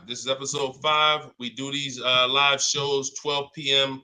We're not going to usually be doing Wednesday, but I said, you know what? Let's throw in a special 12 p.m. Wednesday. So we are actually live. I know some of you may watch the broadcast because we do rebroadcast these lives, but this is actually live, and we're going to be taking questions right now. So as you come in, if you could hit the share button and tag a friend. I'm just getting us up on TikTok right now. I got to make sure I keep people out who are under 18. So come on in. I'm going to share this. If you don't know me, if this is your first time seeing a show with me, type the number 1. Type the number 1 if this is your first time. Welcome back to people who have been here with us in the past or on previous shows. My name is Deshone the Auto Advisor. I spent 14 years in the car business, 5 years with Mercedes, 5 years with General Motors. And now what I do is I show people who want to learn how to car shop from home and how to save more money from home than they're ever going to save in a dealership. So I'm the author of the book, the digital book, Cars from Home, 7 Steps to Saving Time, Money, and Avoiding Dealerships. And I'm also the creator of the Cars from Home video library, which is a step-by-step video platform.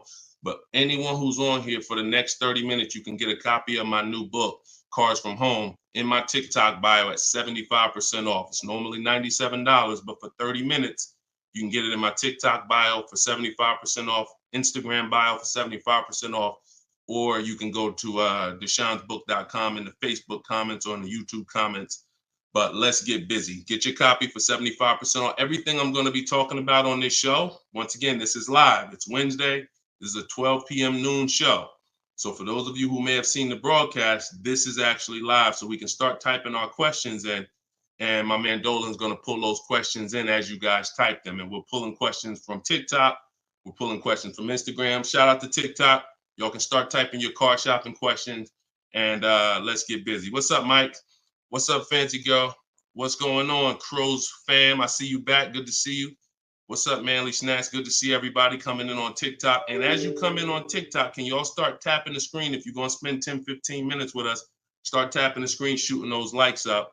And then my man Dolan is going to bring in the first question when y'all type it. So Instagram, make sure y'all typing. Sometimes Facebook and YouTube, we notice y'all are a little slow. We need y'all to get a little faster because TikTok always types their questions fast, and Instagram usually types their questions fast. But Facebook, y'all got to get a little faster with y'all questions. So we know that y'all going to step up today and start getting your questions in. All right. I see one that came in from JC. You want to pull that one up, Dolan? On YouTube? Okay. Our best deals, are they made from the comfy confines of our home, or should we hammer it out at the dealership going toe-to-toe, jab for jab with the salesman, finance, and sales managers? Well, you have no leverage when you're face-to-face with someone. And leverage is what gets you good deals. Leverage is what, we up to 500 likes on TikTok already. Shout out to y'all. Keep tapping the screen. Appreciate y'all.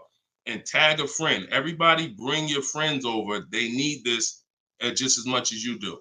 So what JC from YouTube just asked is it better? He's basically saying, am I gonna lose something by not being in the dealership face to face with a car salesman? You know, am I losing something? And it's a good question, but you're losing something by being there. And let me explain why. You're losing something by being there because your leverage in a negotiation, it comes from you talking to other people and having other offers. Let me give you a real example so that you can really understand that. When people are negotiating for your business, you're going to save the most money without trying. You go into the supermarket. Do you have to try to find the best deal on laundry detergent? Do you have to try to find the best deal on, anything, spaghetti sauce? No. Why? Because companies are actually hoping that you look and see that they're the best deal. Hey, look, we're on sale this week. Hey, look, choose us. They're trying to get your attention. They realize they're competing with all these other brands and they don't mind. So even with a TV, I always use a TV for example. If you go out to buy a TV right now, is anybody on here worried about overpaying for a TV in 2024? Anybody? And I always want to remind people, as you new people come on, this is live. This is Wednesday, our 12 p.m. live call. So our 12 p.m. live show. So you can ask your questions. This is not our rebroadcast. So what is anybody on here worried about overpaying for a TV? Anybody? No. Why is that? Because you already know that companies are competing to sell you a TV. Sony, TCL, Samsung, all of these companies are competing. Therefore, you're not gonna overpay. That's what we bring to car buying.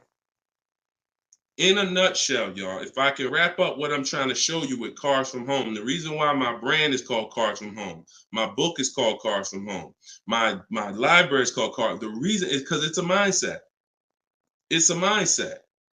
You're bringing the same mindset you would bring to shop for your TV to cars.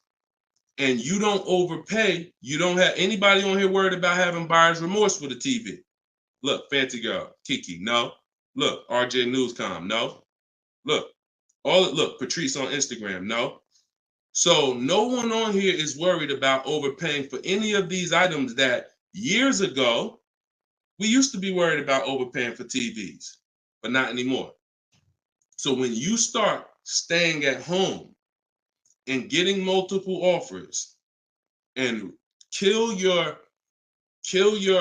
programming that the car business has programmed you into thinking that you need to go in, then you're going to see how much money you save quicker. Okay? Who's not a good negotiator? As you come on, I want y'all to answer this question. Who's not a good negotiator? I see you, Yayo. I see you. Okay, I see you, Fun Times. Welcome, Tone Bud. Who's not a good negotiator? Just type me if you're just, Deshone, it's not my thing. I'm not really, look, Crow's fan. No, I'm not. What's up, Tom? Julia? So all of these, look, John C on Facebook. No. William on TikTok. No. All of these people are not yet. Danny on Instagram. So what I want to tell y'all is you no longer have to think you need to be a good negotiator to win with buying cars. You're going to start making people negotiate with each other. And that's multiple offers. So if you're buying your next car and it's a new car, you're going to get at least 5 offers from 5 different dealers. And if you're leasing your new car, you're going to get at least 5 offers from 5 different dealers while you're at home. And if you're buying a used car, you're going to stay at home. You're going to look at the entire used car market on all the marketplaces. I teach 8 marketplaces. You need to be everywhere a used car is. These are like if you were buying a TV, to continue to use that example, you wouldn't just be on Walmart.com, but not be on Amazon. You wouldn't skip Best Buy. You wouldn't skip PC. Wherever there's a TV, you would be. It's the same thing. And y'all are going to save more money than you've ever saved, easier. This is how you take control and have your confidence and you are empowered. Okay? So that's the answer to your question, JC. You don't lose by being at home making dealers bid. You lose by being in dealers going one-on-one. Okay, great question. Shoot the next one up, Dolan. All right, this one is Mr. Martinez on TikTok. Do they require a credit check with the request? Now, that's a good question. They'll make you think they do. Whenever somebody requests your credit for a quote, just know that that's a tactic. This is why you don't want to be in dealers talking. Remember this rule. Never talk numbers for a car in the dealership. Okay? Never talk numbers in the dealership. You want to only test drive the car. Now, it's a little different with a used car. New cars, leases, never talk numbers in the dealership because you have no leverage there. It's continuing to go back. You have no leverage inside the dealership. Now, when you are requesting your quote, you're going to the dealership site. In my book, my book is called Cars from Home, 7 Steps to Saving Time, Money, and Avoiding Dealerships. Everything that I'm teaching y'all is out of one of those 7 steps. Now, when you get to the point where you're getting offers, we're not using third-party websites because dealers pay for those leads. We don't want dealers paying any extra money to a company to get in touch with us. We want to go direct to dealers' websites. This takes 20 minutes. If you do it my way, you're going to the dealer's website. In my book, I have a link to the dealers, each brand. You put your zip code in and it'll pull up all the dealers. Now, as you go to these dealers' websites, you're doing a copy and paste. Copy and paste. And now, what are we saying in that first message? What we want, what we're looking for, when we can purchase. We're not talking about numbers yet. We just want to see who has a car. Now, once we see who has a car, now my strategy that I like you to start using, and some of you who have my book, you've used it already, is the 25 to 5. 25 to 5 is when you're connecting with 25 dealers online, and the goal is to get 5 offers. So, and the reason why we get 5 offers is because 80% are overpriced. So 4 of those 5 offers are usually going to be overpriced. That's when you know you did it right. So when we're getting our quote request, one dealer might say, oh, I can't do it without credit. One of the things we say when we're requesting quotes for a lease is assume tier 1. Now, for those of you who are purchasing, not leasing, you're going to request quotes all in, taxes, fees, everything in.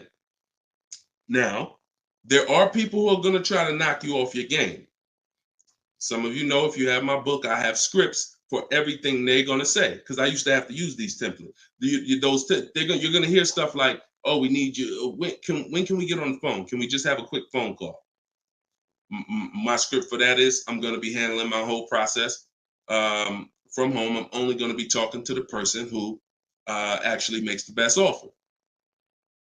And then you always end with a question. So you will always ask. You never want to end your communication online just end with a statement, because they're trying to get you on their agenda. You're trying to keep them on our agenda, which is, you're either going to let me know what car you have. Do you have a car that matches what I want? Second, once I confirm you have a car that matches what I want, can you give me an offer for it? That's what we want. And everything we do is to stay on that agenda. Does that make sense? When you're leasing and you're buying new cars, you have to have an agenda, because, again, I'm trying to teach you, I want you shopping with strategy. I've been doing this, helping people since 2021. We've helped over 8,000 people, probably 6,000 with my book, another 2,000 with our video program. So this, we know, works. I'm not telling you something that I'm hoping works for you. You just have to do it.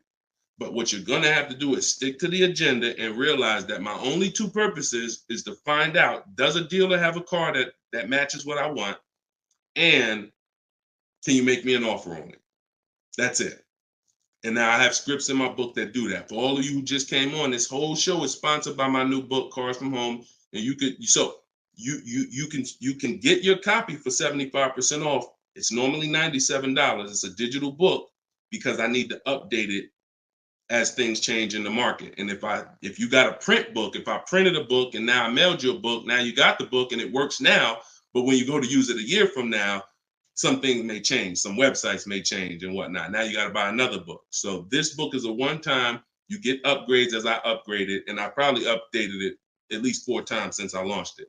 So get your copy for 75% off in my TikTok bio, but you only got 30 minutes. Once 30 minutes passes, it goes back up to $97, which is still a great price, by the way, because you're going to save thousands of dollars using it in my Instagram bio and my TikTok bio. So you're never getting to the point, Mr. Martinez, where you are giving a person an opportunity to run your credit, because everything you're doing is at home requesting information. So as long as you get into the business of being at home, writing and requesting prices, and seeing which dealer is going to offer you the car for the best price, you're never going to be in a position where you need to be giving your credit, because there's no reason. And if you give your credit, you really fell for the game, because now they locked you into them, which is the goal. So no reason for everybody, no reason to give a credit to give somebody our credit to get an offer. All right, go ahead, Dolan. Next one. Type your questions. I see a lot coming in from Instagram. I'm in the dealership right now. Vital on Instagram. Keep that up, Dolan. Vital just said I'm in the dealer right now. Now, if you're there negotiating, then you're never going to get the best deal. You're never going to get the best deal. Understand, y'all, I'm not playing games. For those of you who don't understand what we really do here, like, this is Greg right here. Greg used our strategies. He got a $56,000 Kia EV6 win. He got it for $527 a month on his lease, no money down. That's through bids. That's not through negotiations. Danielle's lease, $44,000 Audi A3. She got it for $550 a month, no money down. You know, this is on a purchase here. Sean bought, and some of you may have these cars and look at your payments and you're going to say, Dad, Deshone, I got that same car, man, and I ain't get that price. That's why I'm trying to tell you to listen. And like, we're not regular here. And sometimes I think, like, I'm not the public. I could be in the car business making $200,000-$300,000 a year if I wanted to. This is not God's plan for me. I'm trying to give you the game, but you got to understand who I am. This ship has sailed. We've been doing this for thousands of people since 2021. If you just now here and you just finding me and you haven't used my stuff yet, like, you missed it, but understand, don't keep missing it. This Sean, he got this F-150 Lightning XLT $73,000 truck, brand new truck. He saved over $20,000 getting bids my way. And the people who learn from me, they're never going back to the old way. They never going back to negotiating and dealing. It only take one time for you to use what I'm telling you and see how quick you buy cars and see how much money you save to realize, oh shoot, I'm never going back to that old way of car shopping again. All right. So if you want to do it, you need to leave that dealership. Unless you're just there to test drive, that's different. So Instagram. Considering leasing a car, but feels like it will keep me constantly having a car payment if I choose to keep leasing at the end. Could you please explain the strategy to leasing versus financing? Absolutely. So when you're leasing, so this is a great question. Somebody said, look, if I lease, I'm going to always have a car payment. That's absolutely true. And so there's two totally different ends of the spectrum, y'all, when we look at how we acquire cars and get the best deals on them. One is a lease. My goal is to drive a new car, always under warranty in most cases, except if I'm a high mileage driver. I'm paying pennies on the dollar compared to somebody purchasing like that same car that Greg got. He's paying $527 a month. That same vehicle would be, it's a $56,000 car. That same vehicle will be $1,000 a month on the car note, at least on a 6-year car note. So I'm paying pennies on the dollar. I just had somebody today, he's going to pick up a brand new Kia Telluride. He got a payment of in the 400 range of $42,000 Kia Telluride. Once he negotiated it, he decided he was going to put $2,500 down because he wanted his payment where it was. But he already had a ridiculously low payment. It was like a 1.1% lease deal on a Kia Telluride. I told him, I said, you know that same Kia Telluride, $42,000, that would cost about $800 a month to purchase? He said, yeah, I know. I used to buy one. I used to buy mine. He actually had one. It got totaled. So he knows how much he was putting into that vehicle before he actually figured out he's not an 8-year person. So if you're not keeping your cars 8 years, you should be shopping for aggressive lease deals because it's pennies on the dollar. And we shop with bids because it's easy. It's fun. We're in control. And that's the way we do it. Now, the other side of the spectrum are long-term vehicles that are going to be what we call a keeper. If anybody who has a keeper in their household, type a K. If you have a vehicle in your household right now that you've had for more than 8 years, type a K. Type a K. Type a K. As you come in, y'all, if you're on Instagram, could y'all hit that paper airplane? It looks at the bottom of the screen. It allows you to share this broadcast with your friends. And could everyone who shares, could you share this broadcast? It does help. It matters. And I'm never going to stop asking for it. And I'm never going to stop appreciating the people who share. I appreciate you guys. And your friends will appreciate you more than anything, more than even I appreciate you. When you tag a friend who doesn't know me and they're car shopping, they'll appreciate you more than even I appreciate you. So, okay, all right. So we got John on on Facebook. We got Michael. We got hold on, let me see. Acura MDX. Rob Korn got an Acura MDX on Instagram. He's had it 195,000 miles. So these are what we call Derek on TikTok, Donald on TikTok. These are what we call keepers. These are vehicles that, again, someone asked a question about understanding if I always have a car payment, if I lease, can we please explain the strategy of leasing versus financing? I just told you the benefits of leasing.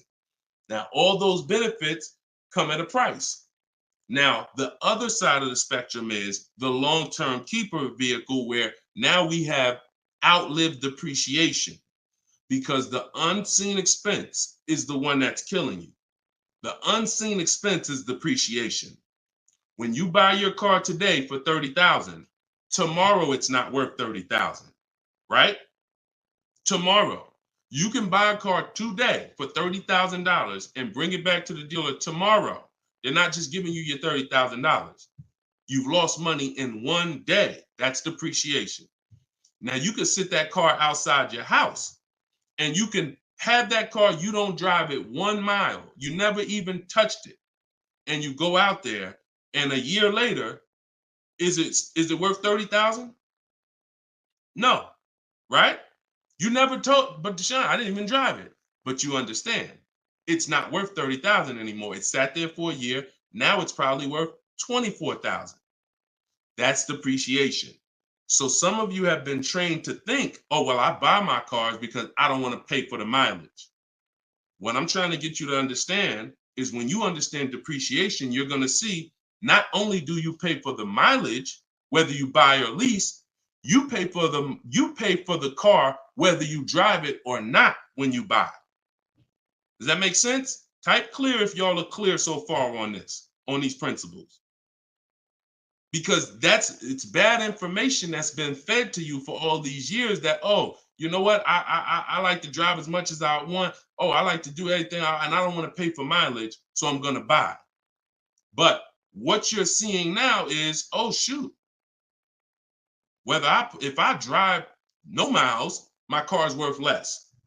If I drive average miles, my car's worth even less.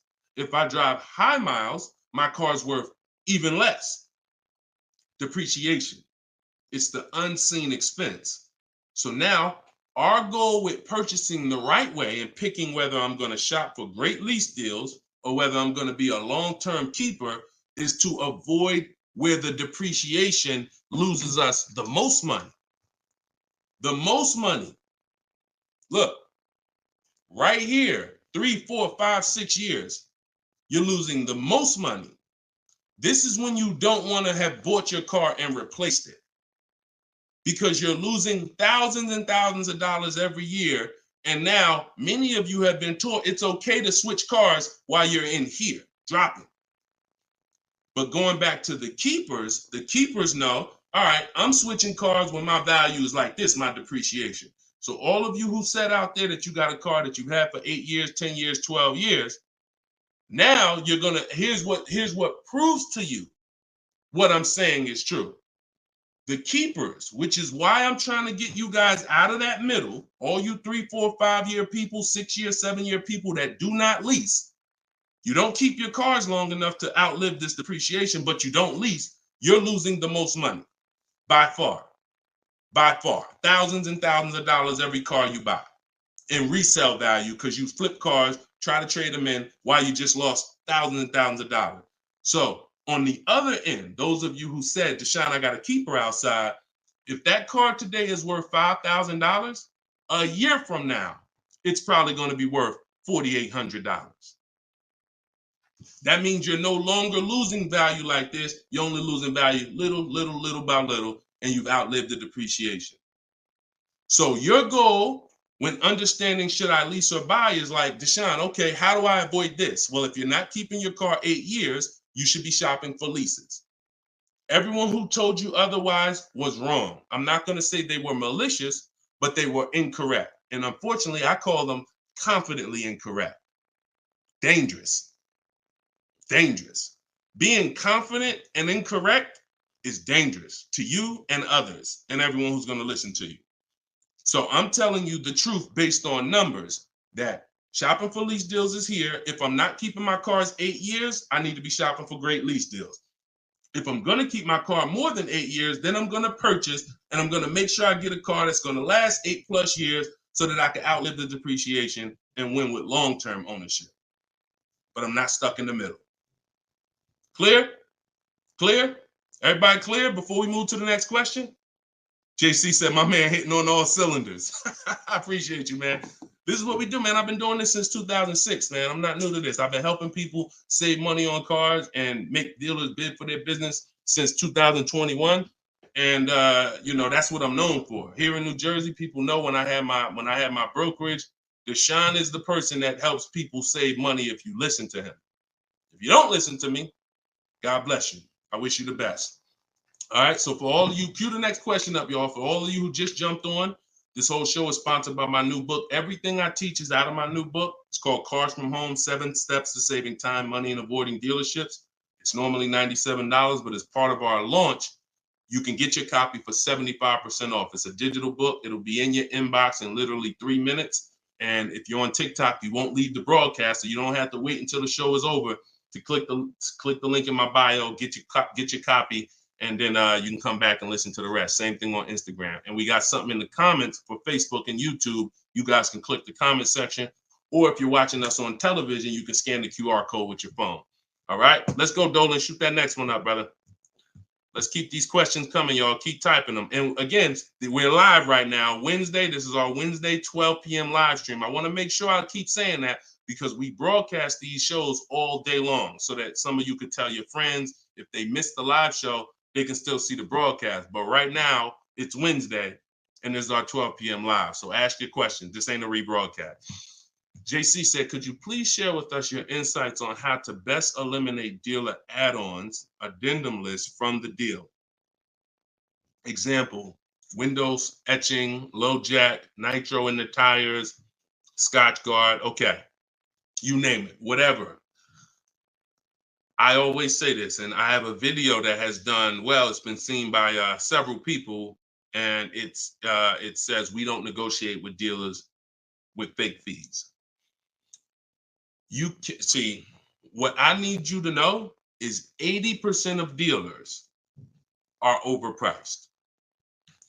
20% are trying to beat their competition and they don't mind competing. These are the best people in the world. These are the people you want to find and buy from. But there's 17,000 new car dealers in this country.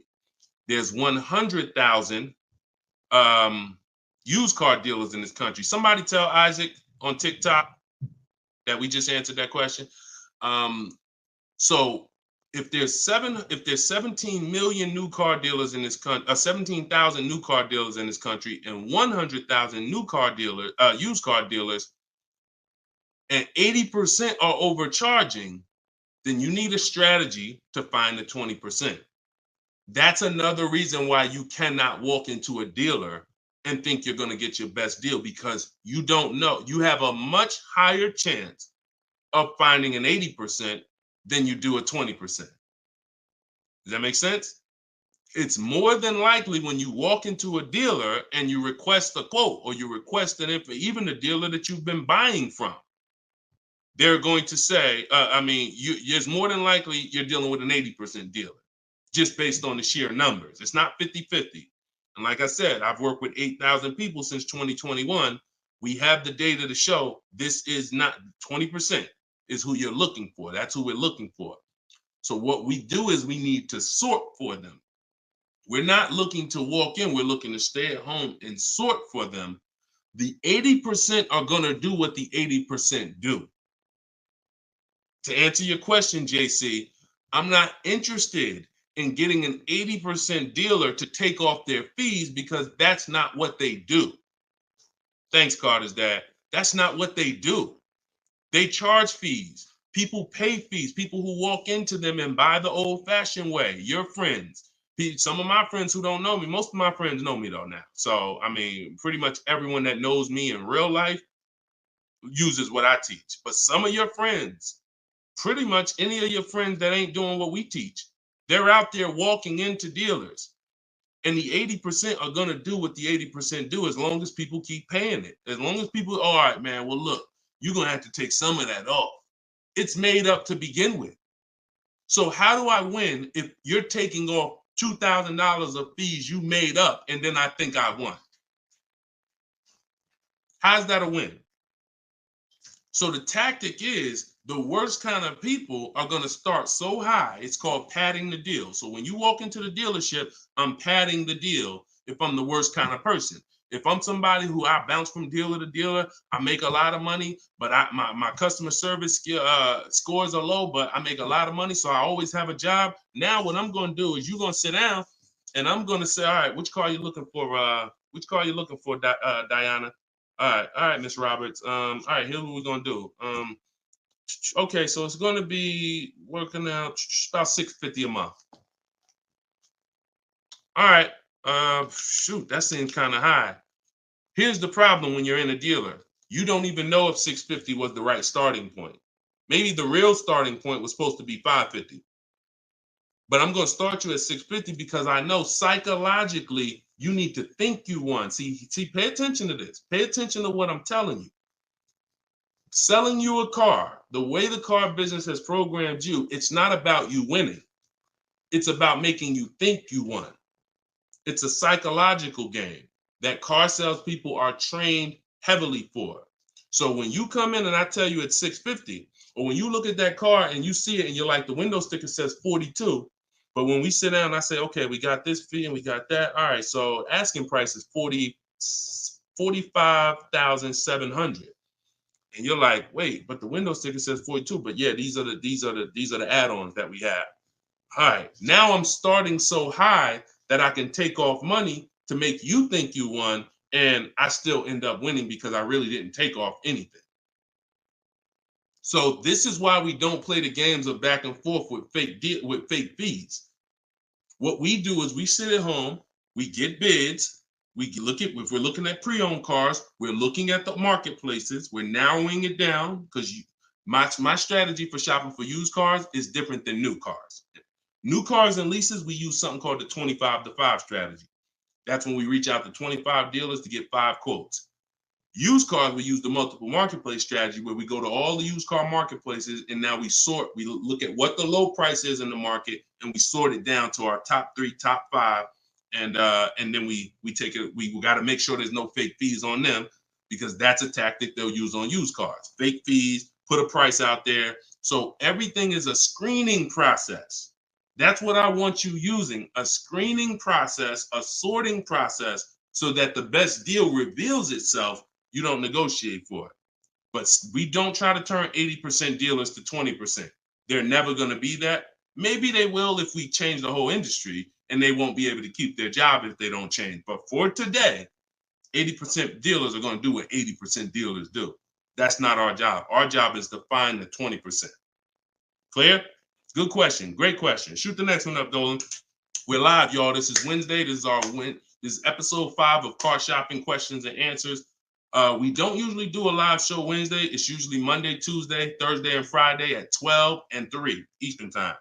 So that's the schedule. If you're like, man, Deshone, I want to make sure I tell my coworkers, I got people in my church, they need to see this. Tell them Monday, Tuesday, Thursday, Friday, 12 p.m., 3 p.m., we're here live.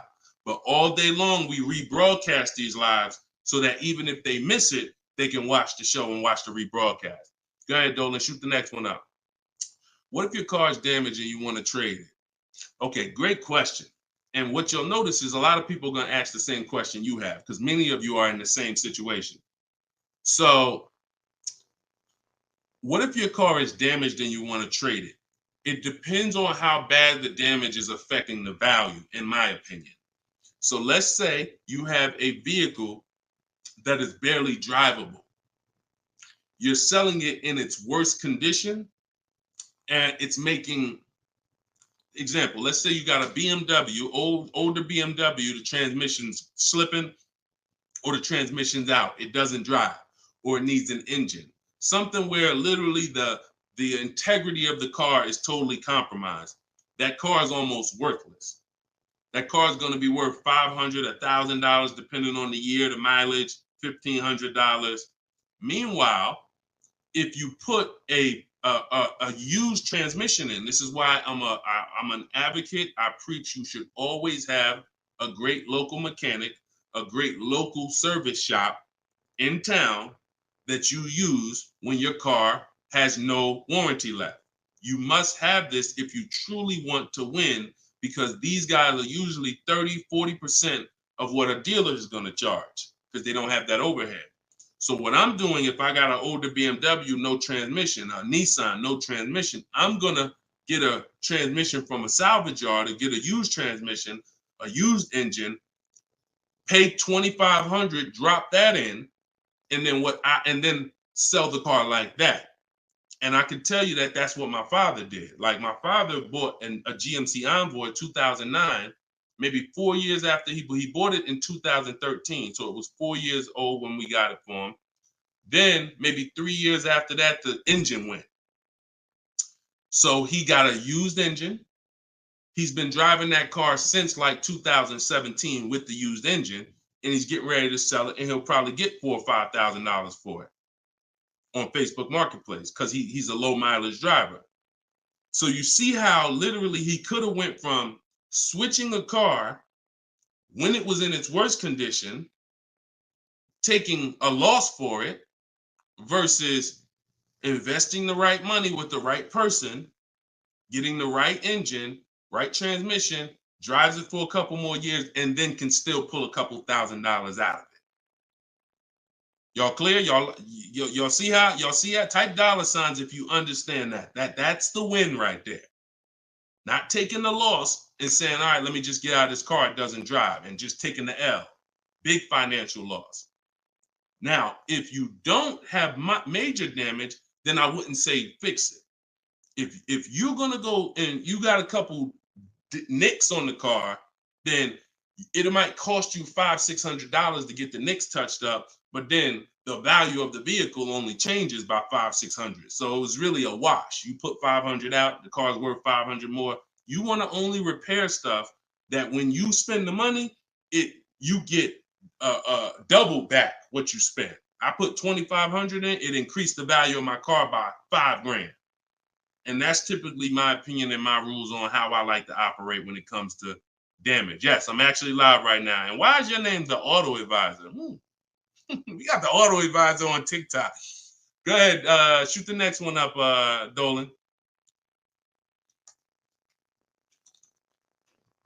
All right, this one from YouTube. Alberto Romo. My car has some equity. Dealer called me if I want to trade for a new one. Car has less than 30,000 miles. Should I do it? Who's getting calls from dealers right now begging them to come in and look and let them buy your car? Who's getting calls? Who's getting emails? Who's getting letters right now from dealers? Fancy Girl Kiki said me. You're getting calls. You're getting calls. You're getting emails. You're getting letters. Hey, Ruben, we'd love to buy your car right now. Hey, Isaac, we could get you out of your car early. Come in right now. A lot of you, right? I see a lot of you. The reason that's happening, look, he's saying lock on Instagram, me. So the reason this is happening, y'all, is because they're depending on you letting the dealer be your first offer for your car. Now, see, dealers know they're getting outbid right now. They're not able to buy as many cars as they used to because people are getting used to, I mean, it's almost a curse word in my book. We don't use this word. We don't use the word trade. And some of you who have seen me in the past, you know, we don't use the word trade. There's only one scenario where we need to trade, and that's if we have too much negative equity. The reason why we don't trade is because trading is not a bidding system. There's 3 transactions that you've been trained to give to a car dealer. One is buying a car from them. That's its own transaction. I bought a car from you. The second is getting the loan from them. That's another transaction. I got a loan from you, because there's other companies out there that only give loans. They don't even care if you buy a car. They don't sell cars. They give loans. That's a clue that there's money in the loan business. Now, the third transaction is people who want to buy your car. When you give your car to the same dealership, you gave them your old car, that's one transaction. You gave them your loan, that's another transaction. And you gave them the purchase of a new car from them. That's 3 transactions. And most times you didn't get bids on any of them. That's how you're losing money. You're probably losing $2,000 here, probably $1,500 on the loan, and then maybe another $1,000, $1,500 on your car that you gave to them. Hidden money. See, I'm not just here to teach you how to car shop from home the right way, strategically using my system. I'm also here to reveal to you the hidden money that you haven't seen in your car deals. So you got to stop doing combining transactions. That's why we don't trade. We get offers in my book, step 2. My book is 7 steps. Everything I teach is 7 steps. Those 7 steps won't change. First step is most important question. That's leasing versus buying. How many years you keep in the car? Second step is equity assessment. I need to get offers for my current car, my current lease, see if I have any equity, see if I can break even, or see if I have negative equity. Third step is deal structure. I need to find out how much this car is supposed to cost if I get a deal on it. I'm budgeting for a deal. See, we don't budget based on how much I could afford. I'm budgeting, I'm looking at a car if I'm going to lease and saying, if I'm leasing, this is what a good deal would be on this car. I'm budgeting if I'm purchasing, this is how much I'm coming up with. Watch this. Many of you go in and I only want to spend no more than $500 a month. Or hey, I only want to spend no more than $30,000. You end up spending $570, or you end up spending $31,500. Or they say, hey, yeah, we got you to $30,000, but what about the taxes? All right, well, I guess I'll just put that on a credit card. So you end up going over budget because you shop with your max budget in mind.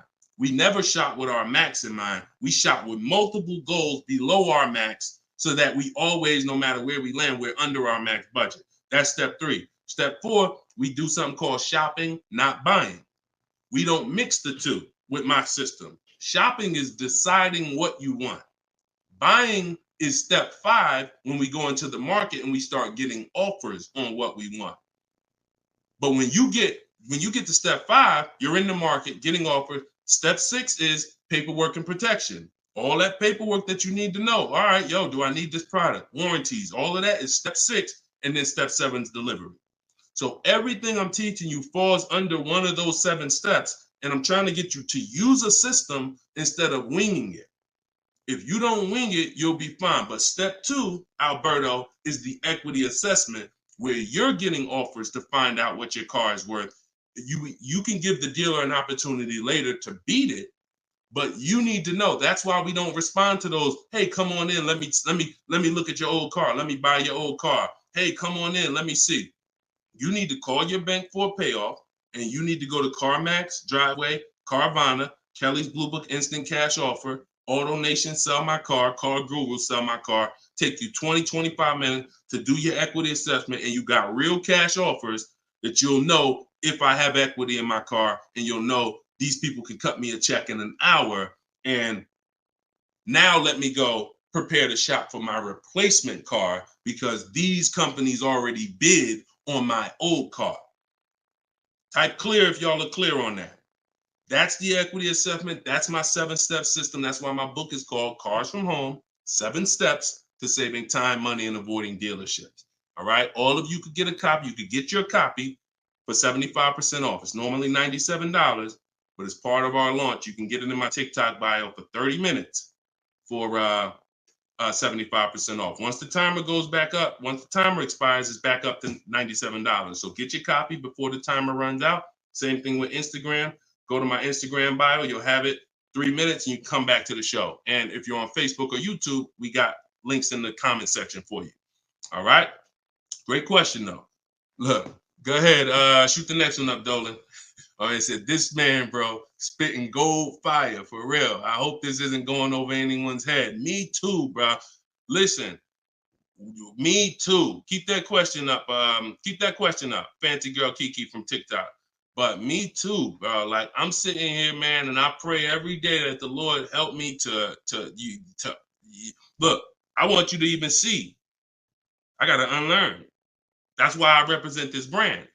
I got to unlearn. Like, I have been programmed, and the people who programmed me have actually programmed me because they make more money by me staying programmed. So some of you, it's unfortunate, are not going to spend $24. You're not going to spend $24. Now, I had people get the book for $97. It's people that might be on here that say, man, I got the book before we even had this sale. $97. But some of you are not going to spend $24 to get the book. But you want to go into a 5-figure transaction. A 5-figure, $10,000, $50,000, $100,000, some of you who are buying luxury vehicles and exotics transaction. But it's something about not, and that's just unfortunate. All right, Fancy Girl Kiki from TikTok. Is it true that you can have your down payment go towards your payments? So, all right. So when we're working out our loan, again, this is still combining the loan and the purchase of the car. Because when you're actually trying to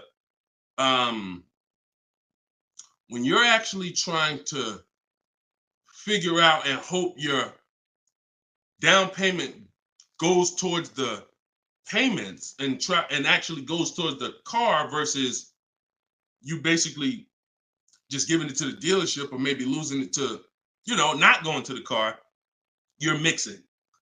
Because when we're shopping, we have loan. When you buy your car, if I'm financing, right? Give you an example. When I bought my Infinity truck, I'm shopping for the car. Once I get the car, now, and I use my perfect budget calculator. It's in my book. It's a calculator I created. See, that stuff I can't even explain on this show. I can't explain how a calculator that I created works. It's a surprise when you get there, when you read and you're like, oh, this is a calculator. I've never seen nothing like this before. I know, because I made it. And I got like 5 of them in there. So, but when you're trying to do what it does, I can tell you how to do this manually to some degree. When you got to know what you can spend. That's why we have that budgeting exercise where in order for me to be at a $450 a month payment, I can't get any more than a $22,000 loan. If I get more than a $22,000 loan, then I'm going to have more than a $450 payment. So now you might say, okay, 6 years though, because if I go 6 years on the loan, then maybe I could get like $25,000 depending on my interest rate. But I need to know how much car I can buy based on where I want my payment to be. So now once I establish that in a budget exercise, you can do that with some calculators online, try to, but you have to account for taxes.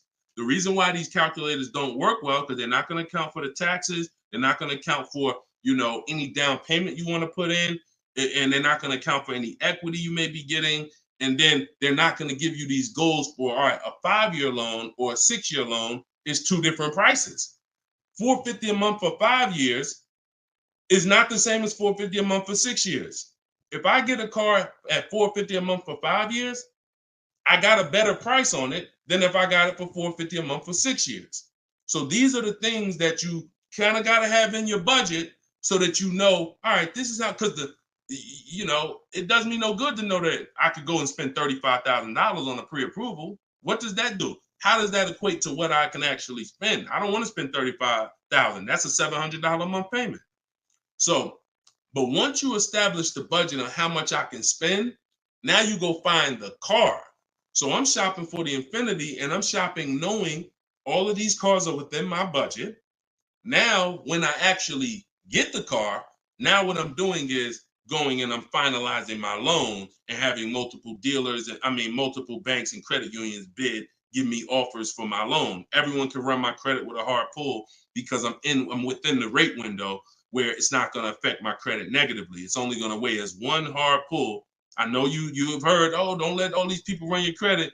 If you do this right, according to how you're supposed to rate shop, you can Google rate shop. In fact, I'll show you right now. I'm going to share my screen so y'all can actually see. See, it's the information you don't know that's costing you. It's the information that you don't know that is costing you. Look, if I go to Google and I type in rate shopping, Experian. Experian has a whole article. Let me know if y'all can see my screen. Hold on. Oh, wait, hold on. Entire screen. Look. So I go right here. Rate shopping. They have a whole article about how to properly rate shop. And let me see. Look, the FICO score window is 14 to 45 day period, depending on which version is used to calculate the score. So we do it in 2 days. We do it in 2 days. So we don't even use the 14-day window. That's why we don't let anybody run our credit with a hard pull until after we already find our car.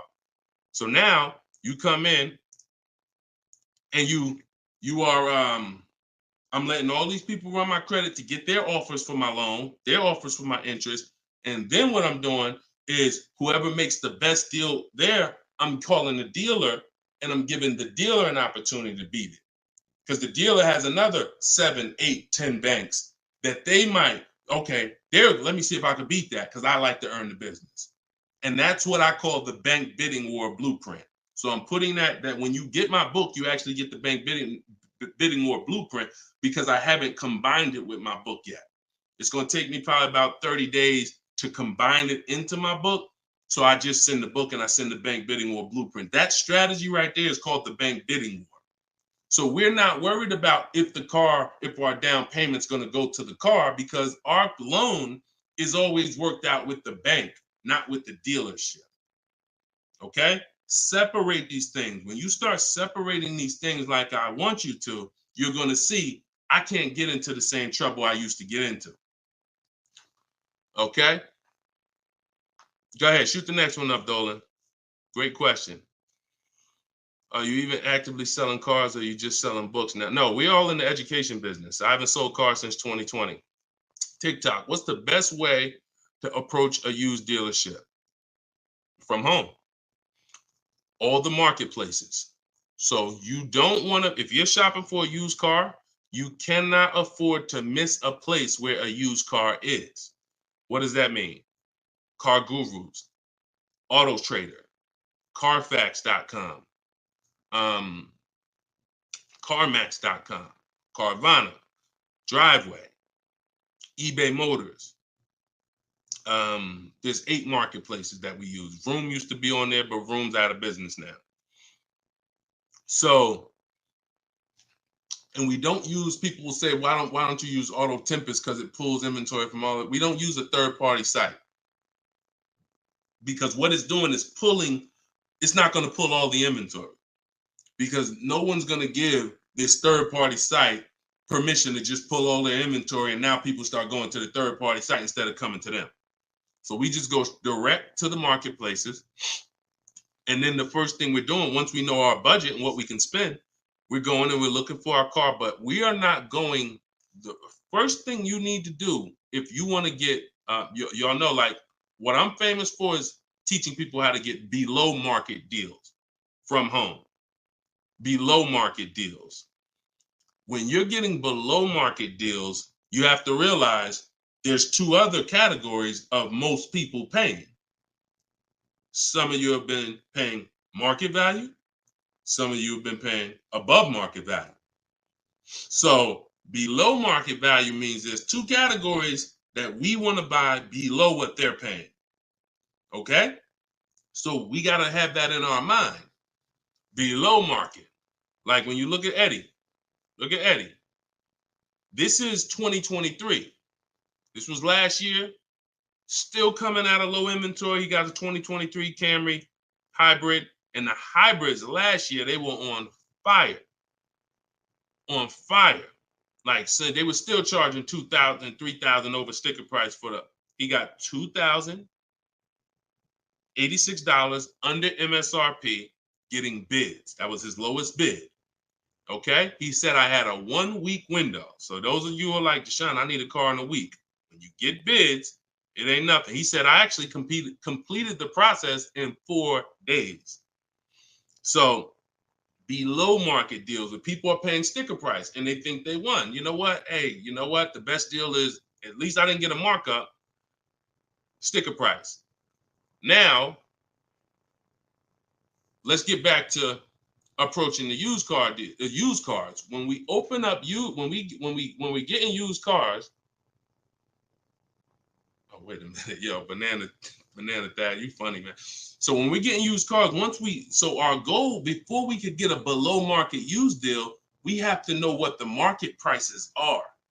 So when we open up those marketplaces, the first thing I want you to do is look and sort from lowest to highest prices on all of them.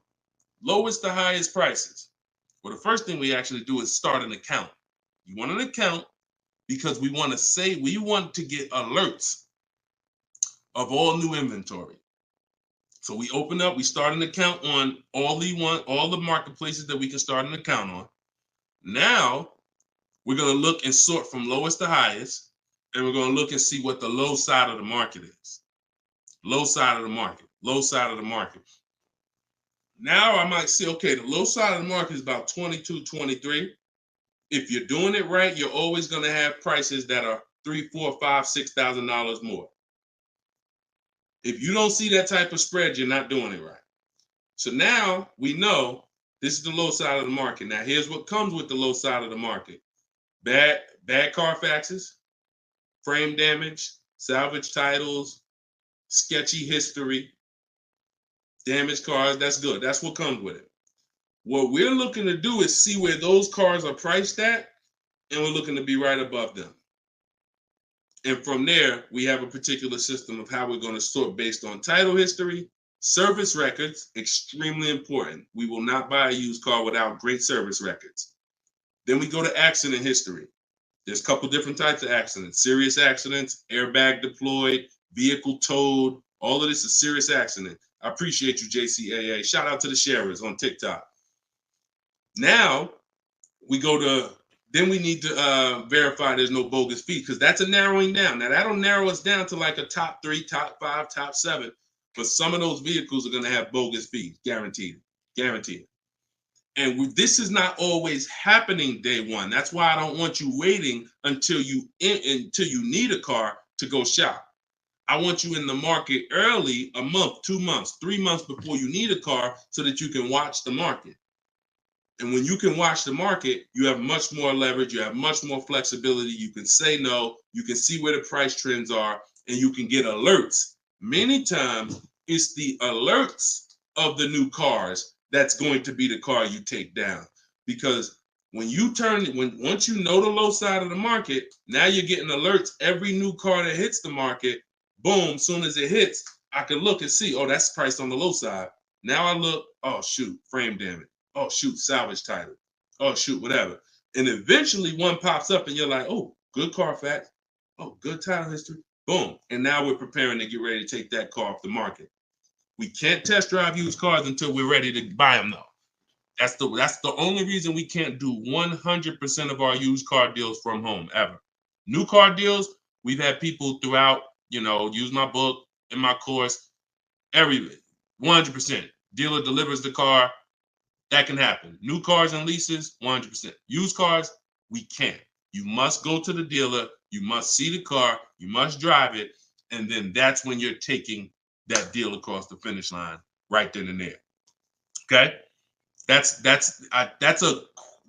overview of what I call my multiple marketplace strategy. If you do that, you win. I mean, there's no guarantees in life. So I'm not here to guarantee, but I am here to say, you haven't had strategy. When you're using strategy and boundaries, you haven't had boundaries or strategy. You add boundaries and strategies to your car buying, 99 times out of 100, you're going to win more than you used to win. All right? Go ahead, Dolan. Shoot the next one up.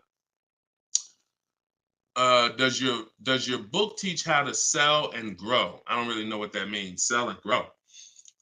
This one's from TikTok. Do I get a discount for paying cash for a car? No.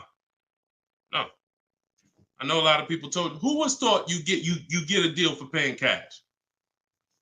Type a dollar sign if you were taught you get a better deal for paying cash.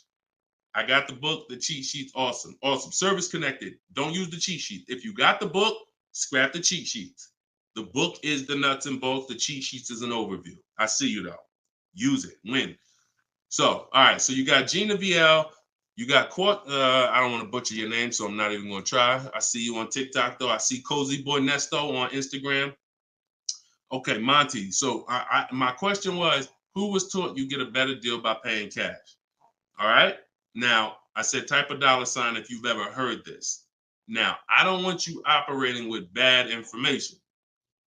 Let me tell you where this came from. And remember what I said earlier in the show. Earlier in the show, I told you, the car business is not about you winning.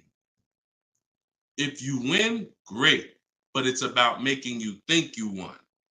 And I can only make you think you won based on what you tell me you need in order to feel like you win. So if you come in and say, listen, man, I'm paying cash, man, y'all got to do something better for me. I'm not going to sit here and tell you, well, you don't get a better deal for paying cash. Now, I would tell you, listen, I'm going to be honest with you. You can get this price whether you pay cash or not. So, like, there is no, but somebody who's like not going to be willing to go and tell you that, they're going to make it look like, all right, I got to make you think that the deal I'm giving you is because you pay cash. This originated from when dealers used to finance cars. There are still people And you may be one of them who think the dealer owns your car after you get it. That's why there are people who say if they can't afford a car, they say, man, I'm gonna get a dealer back their car. It's not their car anymore. Unless you're dealing with like a buy here, pay here place where they're actually extending the loan to you, it's not the dealer's car anymore. But back in the past, dealers used to extend loans. They would hold the financing. So if you offered them all the money up front, it was an incentive for them because they knew it guaranteed they get the money now. And it also saved them interest. It saved them, if they were holding the note, then they're still technically paying for that car. And they're like, okay, I could save you another $1,000, $1,500, because you're gonna give me all the cash up front. It's not like that anymore. It's not. Literally from the time you leave, the dealership is funded in full in hours. Like by the time you drive off, wire transfer, the dealer is funded for the car. The funds come from Bank of America, Chase, TD, M&T Bank, whoever it comes from, wired to the dealer. From that point, it's between you and who? Who's on the title? Who's the ones calling you if you don't make the payment? Who's the one setting up the car to be taken if you don't make the payment? It's not the dealer, right? It's the bank. So it's always between you and the bank from that point, which is why you don't get an exactly life experience. You're not getting a better deal paying cash. And that's just because that's the way it's set up. Now, the rare exception that you may see, and this doesn't happen a lot, sometimes there's like a low interest rate. Like when I was with General Motors, we might have like all right, you could get 0% interest, or you could get a $5,000 rebate. Only on a new car though. But you can't do both. So if you had somebody who could pay the cash, maybe if they save more money by taking the rebate than they would if they were to take the loan. So in which case, you're not getting a better deal because you're paying cash. It's just an incentive to, you're getting a rebate. But so those are these are very rare circumstances. So I just don't want you going in and telling you that you heard that from me. And I'm just telling you that's the truth. Like that is the truth. And when you really look at how banking works and how dealerships work and the fact they don't own the car, you'll understand there's no incentive to you paying cash at all. And if you're not investing your cash, see, I want you to also think about what you're doing with your money. Because if you want to pay cash, God bless you. Pay cash. Interest rates are high. Put as much down as you can. Pay cash. Get the loan out of there as fast as possible. You're paying 6, 7, 8, 10%, 12%. Get the loan out of there. Pay it off or make a large down, only finance a small portion of the car.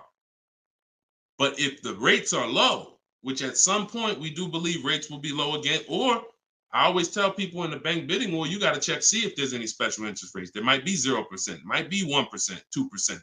So if those instances exist, there are people who your money's invested.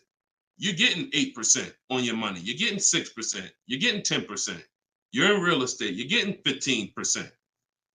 It makes no financial sense to take that money that's earning money for you out and put it into a car that is going to lose money for you. That $20,000, $50,000 you put in the car is going to be worth half of that in 3 and 4, 5 years. 5 years, it'll be worth half. So these are the things I talk about. I don't believe in one size fits all car advice, y'all. That's why I'm always saying it depends on this situation. If you're this type of person, if you're keeping your cars 8 years, you should be buying. If you're not keeping your cars 8 years, you should be selling. You should be leasing. A lot of people think, okay, Deshone, you talk about leasing a lot. I talk about leasing for people who are not keeping cars 8 years because they've been taught that they should still be buying. But I'm putting you in the strategy that's custom to your life versus what you've been hearing, which is people telling you, hey, do what I do. Only buy used cars, pay cash for them. Now, that's your situation. So anyway, so all of this is out my book. Cue the next question up, Dolan. We got a couple more minutes and then we'll wrap. All of this is in my new book, Cars from Home. It's called 7 Steps to Saving Time, Money, and Avoiding Dealers. Normally $97. You can get your copy for 75% off for 30 minutes. It'll be $24. And everything I teach is in there. You know, everything that my students in my video course have had, my coaching. This is the same 7-step strategy that we use to get these below market deals. And I've been showing them throughout the show. So if you just jumped on, like we've been showing these deals throughout the show. All right. Go ahead, shoot the next one up, Dolan. How can we eliminate dealer ad? Oh, we did that one. Yeah, we did that one from YouTube with the dealer add-on. This one's Dakota from YouTube. I have a Malibu Chevy, still drives good. However, the dealer's banged up as well as a few scratches. The door's banged up as well as a few scratches. I mean, if it's cosmetic, if it's banged up, I won't worry about the few scratches because the few scratches is really what's normal. And you know, people expect you to have normal wear and tear on a car. Some people think, hey, if I have a, you know, even with leasing, you're allowed to have wear and tear, a couple nicks, dings, they allow that. They don't expect you to bring the car back perfect. Same way with this. But if it's a big dent that would be an eyesore and you can get a company like Dent Wizard or something like that to come pop the dent out, then I would do that. That might be $200, but it might make a buyer pay, you know, $1,000 more for the car. Because if I come and I see the doors banged up, I probably want $1,000 off depending on what you asking. But if I come and see you done smoothed it out, now you could ask, and I'm less like, you know. So that stuff that you can put a little money in that gives you a bigger return when you go to sell a car. Okay, in my opinion. Okay, show and tell. I have the book. Is Maps Academy different? Yeah. Maps Academy is my video program. The book is the 7 steps. I have a video library that's 7 steps in video, and then Maps Academy is, you know, my video program, and I coach people. So we do these Zoom calls, so we make sure we answer questions. So I always say, get in where you fit in. You know, get in where you fit in. I don't care how you get the information. Get the information. You want to get it from my free videos on social media. You want to cycle through those. I got hundreds of them. Piece things together. Get in where you fit in. You want to be on the live show. Try to piece it together. You want to get the book. You want to be in the video library. You want to coach with me. Whatever. That's what I'm saying. It's no excuse. It's no excuse for any of you not to be getting below market deals when the information exists. And it's thousands of people that testify about me. I'm not new here. We got over 2 million followers. If I wasn't helping people, it would have been out by now. Somebody would have wrote by now, oh, this guy don't do what he said. I got thousands of people around this country, testimonials, hundreds that we done just grabbed, boom, boom, emailing us, yo, look at my deal, look at my deal. So it's just, you are just now discovering what we do. But understand, we've been doing this. All right. All right. All right. Go ahead. TikTok. What would be the sweet spot year in buying a used large SUV, Suburban or Expedition? Much as you could afford. You see, so when you look at quality, this is why I like to have multiple goals. Because what I like to do is I like to have a goal, right? 5-year loan, no down payment. That's one price. 6-year loan, no down payment. That's another price. 5-year loan with the money, you know, I might say, okay, if I have to, I can put $5,000 down. You know what I'm saying? Some of you, that's realistic. That's how you look at it. Man, if I have to, I got $3,000 I can put down. If I don't have to, I don't want to. That's why when you use my perfect budget calculator, which is in my book, step 3, when we're budgeting, we're deal focused budgeting. Here's what you want to know. If I want to be at $450 a month, how much is $450 on a 5-year loan? No money down. All right, that's one purchase price. Now, second tier, $450 a month, no money down, 6-year loan. I told you I pay more if I had $450 for 6 years than I $450 for 5 years. So that's the next step up.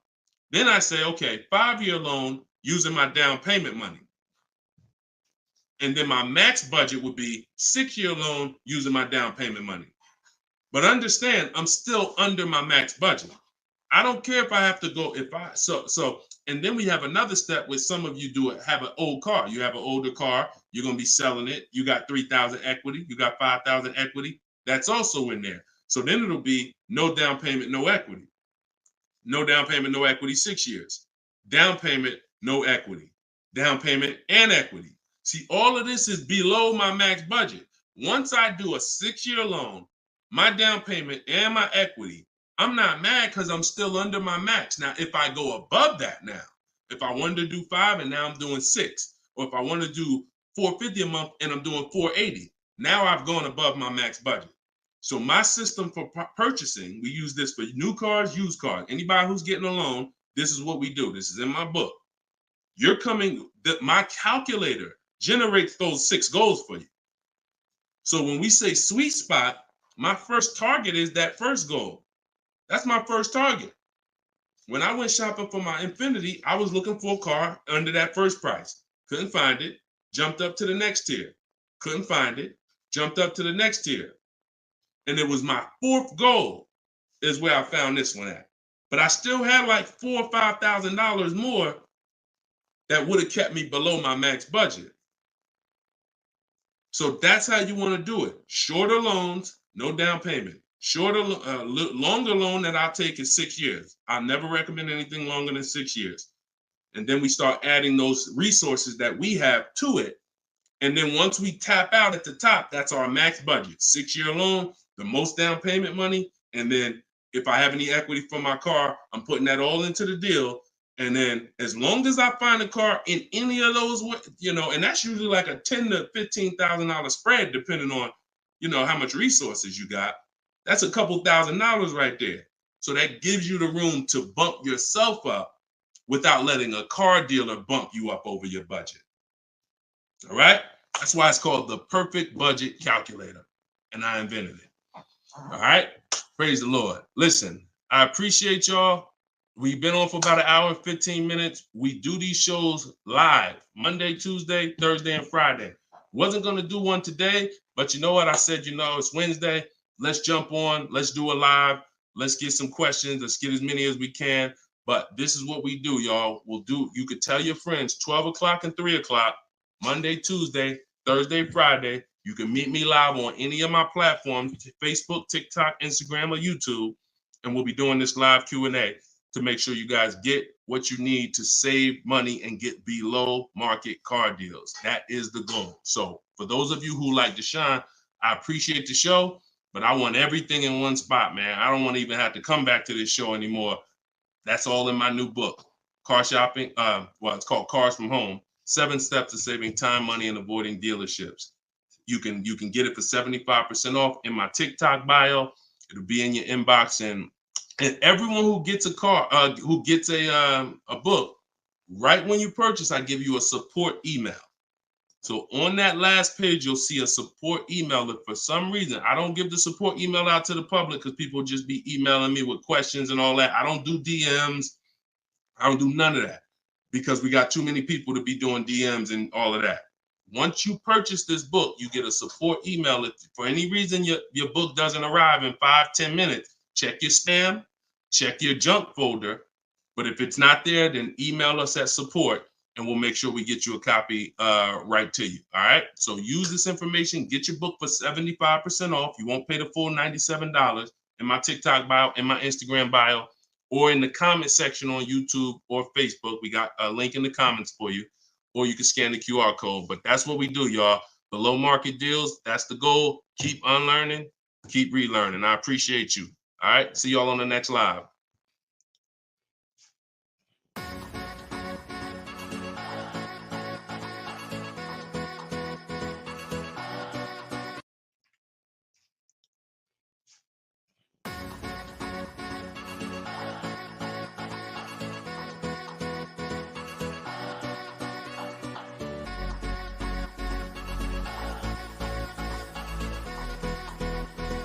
worst possible thing you could say when you walk into a car dealership. I spent 5 years with Mercedes-Benz, 5 with General Motors, and the worst thing a person could say when they walk in is, if you could just get me to this payment, we got a deal.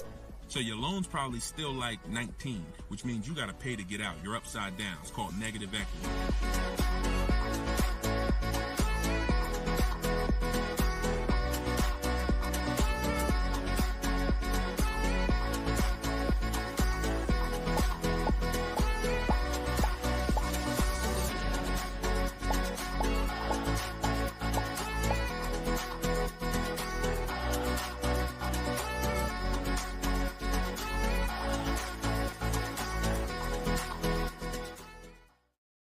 Gail, welcome everybody to episode 6 of Car Shopping Questions and Answers. I am your host, Deshone, publicly known as Deshone the Auto Advisor. We do these shows Monday, Tuesday,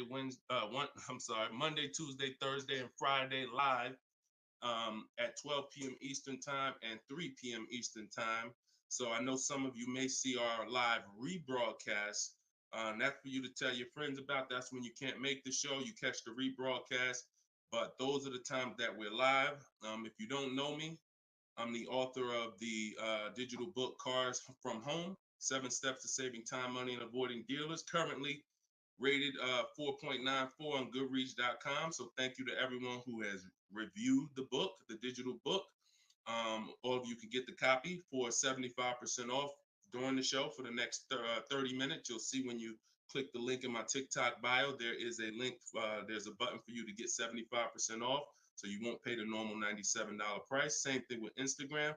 And you guys on Facebook or YouTube, you can click the button in the comments and you can get your copy. So come on in, start typing your questions. We do this, we do rapid fire Q&A. I see a lot of people coming on the TikTok, and we got Dolan pulling questions. So no matter where you're watching us from, type your questions and we're going to pull them into the live show and we'll get them answered right now. All right. So I'm excited about this show. I see we're continuing to see people getting below market deals. If you don't know that the goal is for you to get below market deals, and the goal is for you to not spend more than 30 minutes in a car dealership. I spent 14 years in car dealerships. So you're not learning from somebody who's just like you. I'm just like you in that, I buy cars, I lease cars. That's the way we're similar, but I'm an insider. I'm an auto industry insider. My business for 14 years plus was in car dealerships. So start typing your questions. Let me tag everybody on Facebook and let's get down to business. Okay, whenever we get the first one, Dolan will put it up. Let me just tag my people here on Facebook. All right, there we go.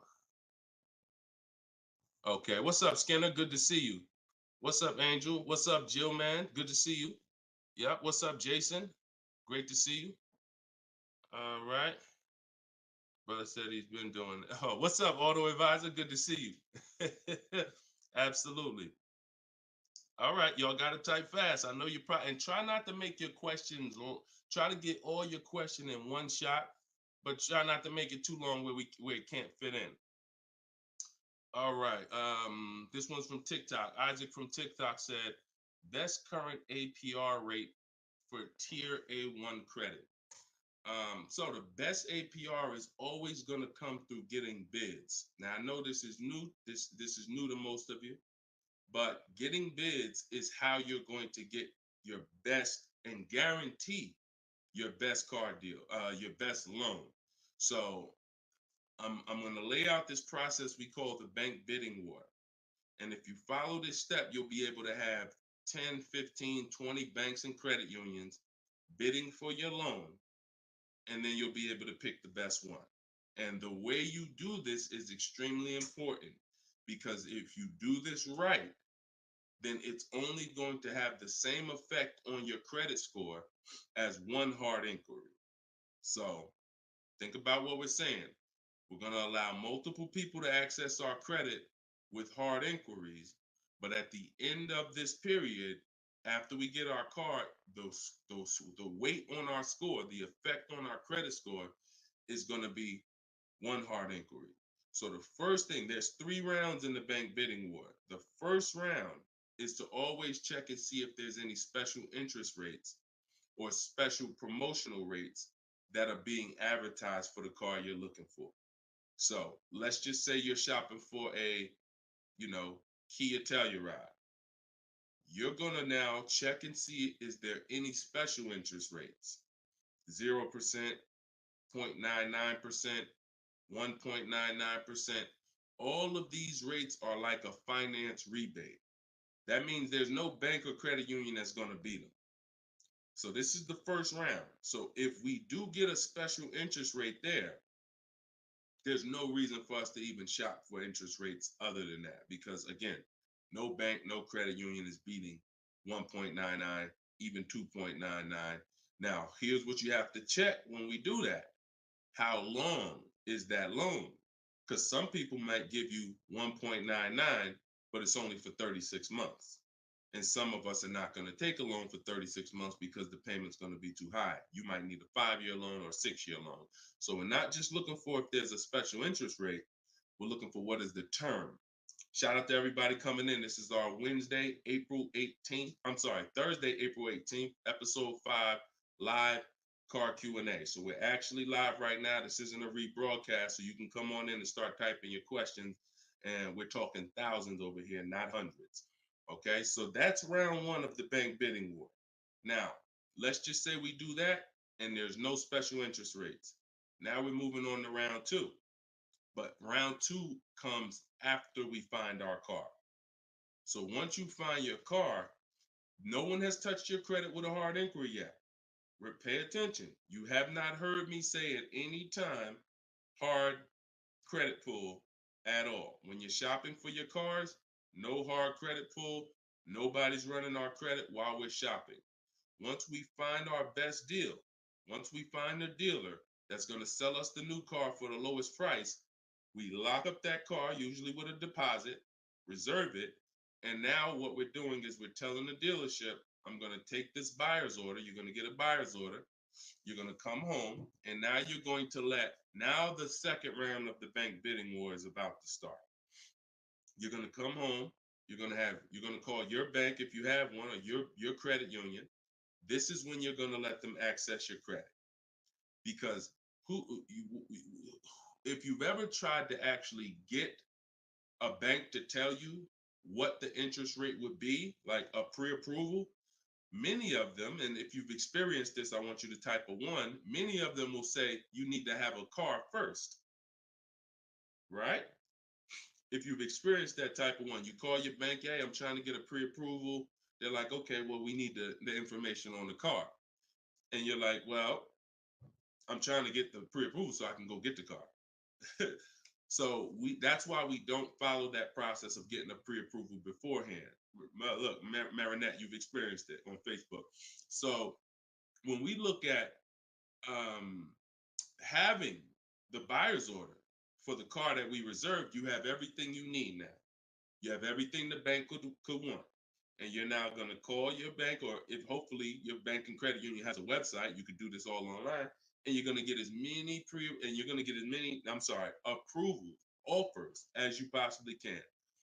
In my book, I list a couple: your bank, your credit union, online banks, Lightstream, community credit union, everybody who can lend in your state, you want them bidding. This is very important because some of you haven't been trained to see. My job is to not teach you just how to buy from home and make people bid for your business. My job is to show you everyone willing to listen. If you're willing to listen, I'll show you where the hidden money is in your car deal. The money you have not been trained to see, or the money you've been trained not to look at. And the people who have trained you not to look at this money are usually the people that's making the money. So you have to see that one point. Let me give you a scenario here. Let's go to an auto loan calculator so you can see how much money is just in your car loan. Just in your car loan. And we're going to do a couple different interest rates so y'all can take this serious. and you'll see why you need to be getting multiple bids for your interest. So if I'm buying a $30,000, if I'm looking to borrow $30,000, let's take $30,000 for an example. Average, pretty good average. Average price of a car is probably higher than that, but let's use 30. Now, if that interest rate is 5.99, total interest paid is $4,791 over the course of 5 years at 5.99. If the interest rate is 7.99, total interest paid is $64.89. That's over $2,000 difference. 2 points, $30,000 loan. Now, some of you are going to be borrowing more than that. Some of you are getting $50,000 loans. Interest at that same 7.9 on a $50,000 loan is $10,815 over 5 years. Now, if you can get 2 points less, 5.99, interest is $7,984. This is $3,000 difference. So, do you see how if you're not taking getting the best loan offer just as serious as you're taking trying to get the best price, you get a good price and then you'll give it back to the bank who's giving you the loan. So this is why we get bid. So we're now going to let all these people run your credit. This is when you do your hard inquiry. You don't do it before this. Hard inquiries, credit unions, online banks, your bank, your credit union, everybody's bidding now. And now what you're going to do, once you take the best offer from that round, that's round 2, that's when you're going to call the dealer and you're going to tell them what that best offer is and see if they can beat it. Because the dealership has another 7 to 10 to 12 banks that they're going to be competing to try to get your business. So this is the bank bidding war. So when I created this product, and if you do this right, as I said, what I know you were taught, who was taught, be honest, we're live right now. This is our Thursday, 12 p.m. live. Who was taught, don't let people run your credit. When you have multiple inquiries, it lowers your credit score. Who was taught that? Type me if you were taught that. Don't let people run your credit. You can't have all these people doing hard inquiries or they're going it's going to jack your credit score up. All right? Look, that right was taught. Okay. Look, Lisa, I see you. Hold on. Let me go to Instagram so I can see our Instagram comments over here. I always got to go to Instagram Live. Okay, Diana from Facebook. I see you. Hold on. Let's get Instagram in the building. Give me a second. All right. Marinette. All right. Marinette. Okay, I see you. D, I don't even want to try to pronounce your name, but I see you on Instagram. So it's partially true and it's partially wrong. You have to do it the way I just laid out for you. That's called the bank bidding war. And if you want to prove this for yourself, you can simply type in rate shopping online and you'll see this is how the credit union, this is how the credit bureaus allow you to rate shop. So they'll give you 14 to 45 days to do it. If you do it like I just told you, it'll only take 2 days. 2 days. One day you're doing all your stuff at home. We're getting all our lenders at home to bid. The next day, we're getting the dealers to get their lenders to bid. And then we're making a decision on who got the best offer. So don't ask yourself. I never want you asking yourself. I never ask myself, did I get the best deal? That's a question of disempowerment. That's a question of weakness. We don't want that. What you should be saying is, following this process, I guarantee I got the best deal because I got offers from all these banks. I can't get offers from 15, 20 banks and not guarantee I got the best rate. The way you shop, or you've been taught to shop or programmed to shop, you're only getting offers from one bank, or you're just letting the dealer do it all for you. That's where your buyer's remorse comes from. That's where your skepticism about, did I really get the best rate, come from.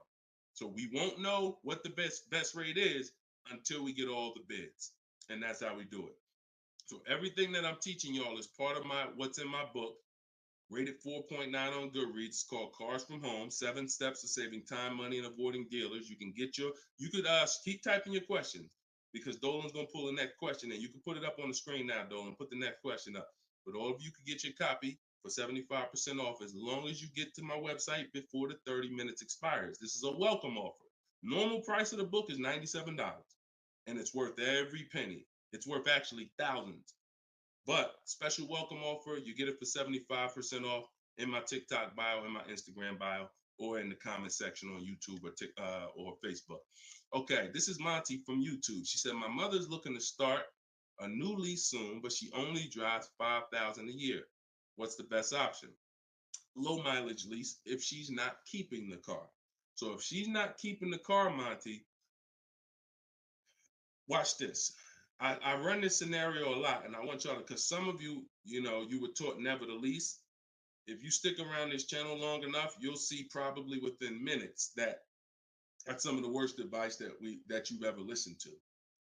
If you don't keep your cars 8 years, so we'll talk about that. And we show examples. It's not even up for debate. People who try to debate it, they're emotional and they're tied to old advice. So once you have decided you're leasing, which means I'm not keeping my car 8 years, I want to avoid that depreciation, then I need to be shopping for aggressive lease deals because it's the short term. Again, this is another unseen expense, depreciation. This is why, look, when you buy your car today, you buy a $40,000 car today. You try to take that car back to the dealership a month later. What's it worth? You try to take you buy a car today for 40,000. You try to take that car back to the dealer a month later. Is it worth 40,000? Right? No. A month. You might have even not you might have not even driven it. But that's the way depreciation works. You don't have to drive the car. In fact, here's another scenario. You could park the car outside your house for a year. You buy it for 40,000, park it right outside your house, don't even touch it. Just start it every now and then to keep the engine running. You come back a year later, that car is not worth 40,000. It's worth probably 32. Dang, how did I lose that much value and I didn't even drive it 1 mile? Depreciation. That's called the unseen expense. So whenever you hear me talk about the unseen expense, it's depreciation. So your job is to find the strategies, which is what I teach, to make sure you avoid the depreciation hit. So if you buy a car, Monty, even if she doesn't drive it, even if she only drives it 5,000 per year, 5,000 miles a year, like you're saying, she's losing value. And what she's doing when she replaces the car is she's hoping she could get some of that value back that she lost. It really never happens. Who understands that when you go to trade your car in, you never get what you really thought you were going to get for the car, right? Now, I'm going to ask you a question. Everyone who has a car outside that's 10 years old or more, 10 years old or more, type me in the comments. Matter of fact, let me know how many years you've had the car. That's a better one. Type how many years you've had the car.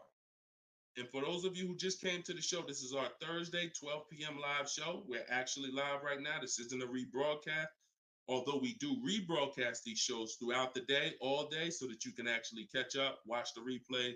But this is our time. We're live Monday, Tuesday, Thursday, and Friday, 12 p.m. and 3 p.m. Make sure you're here. If you want to engage with us, make sure you're here. If you want to tell your friends, this is the time to be here. Okay, so we got people 11 years. Can Skin on Instagram, 11 years, 13 years. Jessica on YouTube, I see you. 6-year Jeep Wrangler.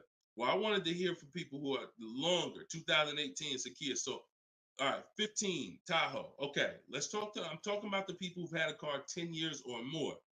One thing about you that listen, are y'all worried about how much you're really going to get for that car? Are you overly worried about it? Most of you are going to say, no, not really.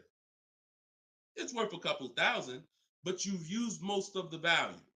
You understand that? Look, Big Meek said I got 08 4Runner on TikTok.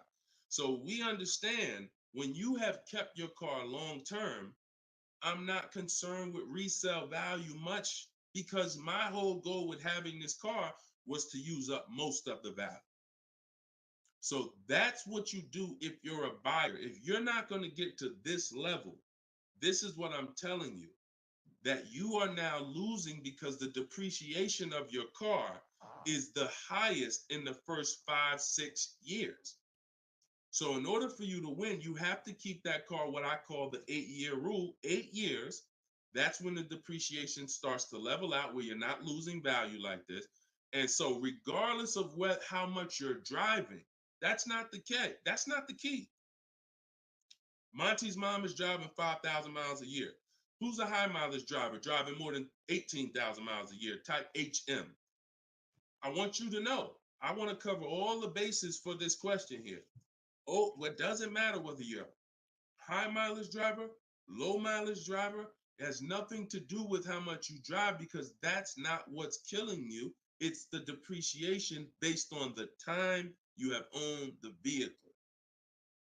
And if you're not keeping that car 8 years, you should be shopping for aggressive leases. Now, before we go to the next question, I'm going to show y'all an example of why it is impossible. Yes, impossible. No way, shape, form, fashion. You can get a great deal if you purchase, but you should have leased. Okay? Let's use this scenario. Let's use Frina. Let's use Frina as an example. So Zafrina, she picks up, and you can see this date. She's recent. This is just, not too long ago. So Frina gets a $65,000 Jeep Grand Cherokee. She uses my system. You can see she uses the Cars from Home system, where she gets bids, multiple bids. We get at least 5. So don't look at this price and be like, oh, Deshone, that looks incredible. Yeah, that's because we get this through bidding. You get the best price. That's what we do here. So stick around, you'll understand if you're new to the show. But she's paying $579 a month for a $65,000 Jeep Grand Cherokee. Just so we can, let me level this out for y'all. If she pulls up to someone who decided to purchase because they didn't understand leasing, or they was taught never lease, so they're going to go in, they want that same truck as her. Let's just assume they got a ridiculous, how much is a great discount on this Jeep? I want to use your numbers. Type in the comments, what do you think is a great deal, a great discount? She go in just but don't be realistic though. Somebody walk in, she going and she looking at this $65,000 Jeep. Somebody's going to purchase it though. What would be, because I want to show y'all that even at the best discount that you could name, realistic though, you're still going to lose if you purchase compared to somebody who leased. Go ahead, throw some numbers out. What's a big discount? Okay, look. All right, I'm going to make up a number because it's like, okay, 600. No, not a payment. Not a payment.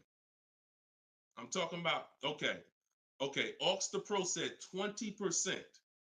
Now, we already know saving 20% off a new car is pretty much never going to happen, right? We can agree. That's usually never going to happen, 20% off the price. Let's see how much 20% is. So 10% would be $6,500. 20% would be $13,000. So let's say they knock $13,000, an impossible discount. Someday somehow we do something never been done before. They end up getting this car for $53,000. $53,000. Every $5,000 on a loan is how much per month, y'all? Some of you know, some of you seen my videos, some of you been on the show before. Every $5,000 on a loan is about how much per month? $100. Exactly. So let's do this math now. Continuing to drive this point home that there is no way for you to get a great deal when you purchase, but you should have leased. So the same person who just got this unbelievable, never gonna happen discount of 20% off a brand new car, $53,000, what's their car payment? $53,000, car payment's about $1,050 a month. $1,050 a month for 5 years. Let's just say they take another year on the loan. They say instead of a 5-year loan, let's take a 6-year loan. $900 a month for 6 years. Freena's paying $579. Is that sinking in? Type dollar signs if that's sinking in. that, whoa, you telling me, Deshone, the same price that this person just got, and she got a ridiculous lease on it, she's paying $579 a month, even if a person got an never gonna happen discount. I literally just took what my man here on Instagram threw out, and he knew he was throwing out something crazy by saying 20%. Even with the 20%, payments $500 a month more than Freener got leasing it. Now let's do one more scenario here. One more. See, all of this is what I'm teaching. This is in my book. This is why the book is 4.9. Goodreads.com. Thank you to everybody who's reviewed the book, Cars from Home, 7 Steps to Saving Time, Money, and Avoiding Dealerships. One more scenario. Let's throw a used car in here. So we already looked at Freener's deal, brand new, great lease. Second, brand new, never gonna happen discount. Now let's throw a used one in there. Let's say somebody says, you know what? I'm looking for a hold on, I want to put that back up, Dolan. Let's keep that up because we're talking about this scenario. So please put Freener's deal back up on the screen, Dolan. Matter of fact, here, I got it right in front of me. All right. So we got third scenario here.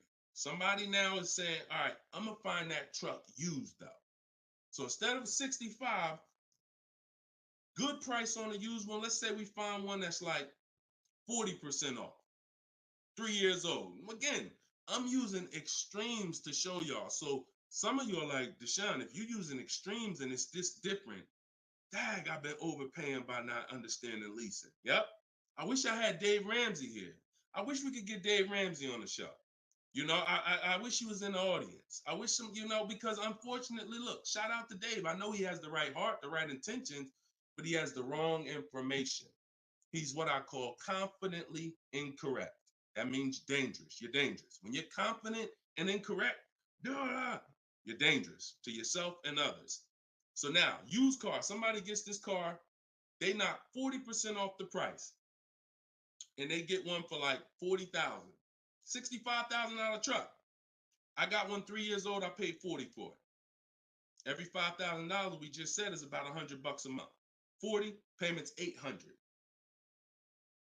You take a 6-year loan, payments $725. On a used one, we're no longer even talking apples to apples with the vehicle. On a used one, $579 Freener's paying, $725 for a 6-year loan on a used one, 3 years old, 1 year on the warranty left. Then you're on your own. $1,000 a month to buy a brand new one. See, son, you getting mad yet? Are you getting mad yet at the people who taught you not to lease? Now, who should be? Because some of you, if you just tuned in, you might be thinking, oh, Deshone, so should I only lease? No. If you are not keeping your cars 8 years, then you should only lease. Because when you buy, if you keep the car long enough, you can win. Because you're going to pay double what Freener's paying if you buy a brand new one. You're going to pay more on a used one, but eventually you pay off the car, you keep it 8, 10, 12 years. The longer you keep it, you can catch up. You're still not going to, you get what I'm saying? Because Freener's always going to have a payment. If she keeps leasing, she's always going to have a payment. But if you keep buying your cars, trading them in 5 years, trading them in 6 years, trading them in 4 years, you are no way, shape, or form even close to this. You're thousands and thousands of dollars away. There's thousands of dollars more every year coming out of your bank account than someone who understands leasing.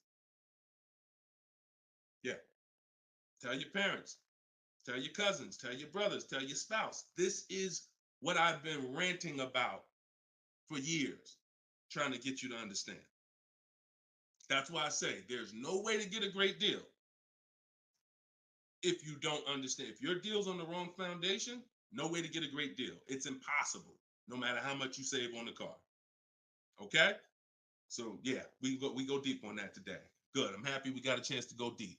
All right. I see a lot of people typing $signs. You understand. All right, Dolan, shoot the next question up. Skinner, I see you on YouTube, man. It's real. It's real. This is what we do, man. I'm glad we gotta look. I'm the bad news first person, so don't think I gotta share the bad news first, and then but I'm also giving you the olive branch to like you can change this. You can start doing things different. You can start shopping different. You can learn how to make these people big. So go ahead, shoot the next question up, Dolan. Let's keep them coming. We're Thursday. We're live right now, y'all. So if you just jumped on the show, this is our live 12 p.m. show. Type your questions, and can y'all tap the screen on TikTok? Can we shoot those likes up? Can we? If you're gonna spend time with us and you're getting value out of what we're doing, I need everybody who's getting value hit the like button and start tapping the screen if you're on TikTok, just to show that. Run those likes up. All right, I see it. See y'all lighting it up already. All right, Facebook, James. I'm an old school guy that was told not to let anyone run my credit. I'm not even sure how to download your book. Maybe you could walk us old timers through the process of downloading it. Unfortunately, I teach an online system. I'll be the first one to tell you my system's online. My system's right here in front of a computer.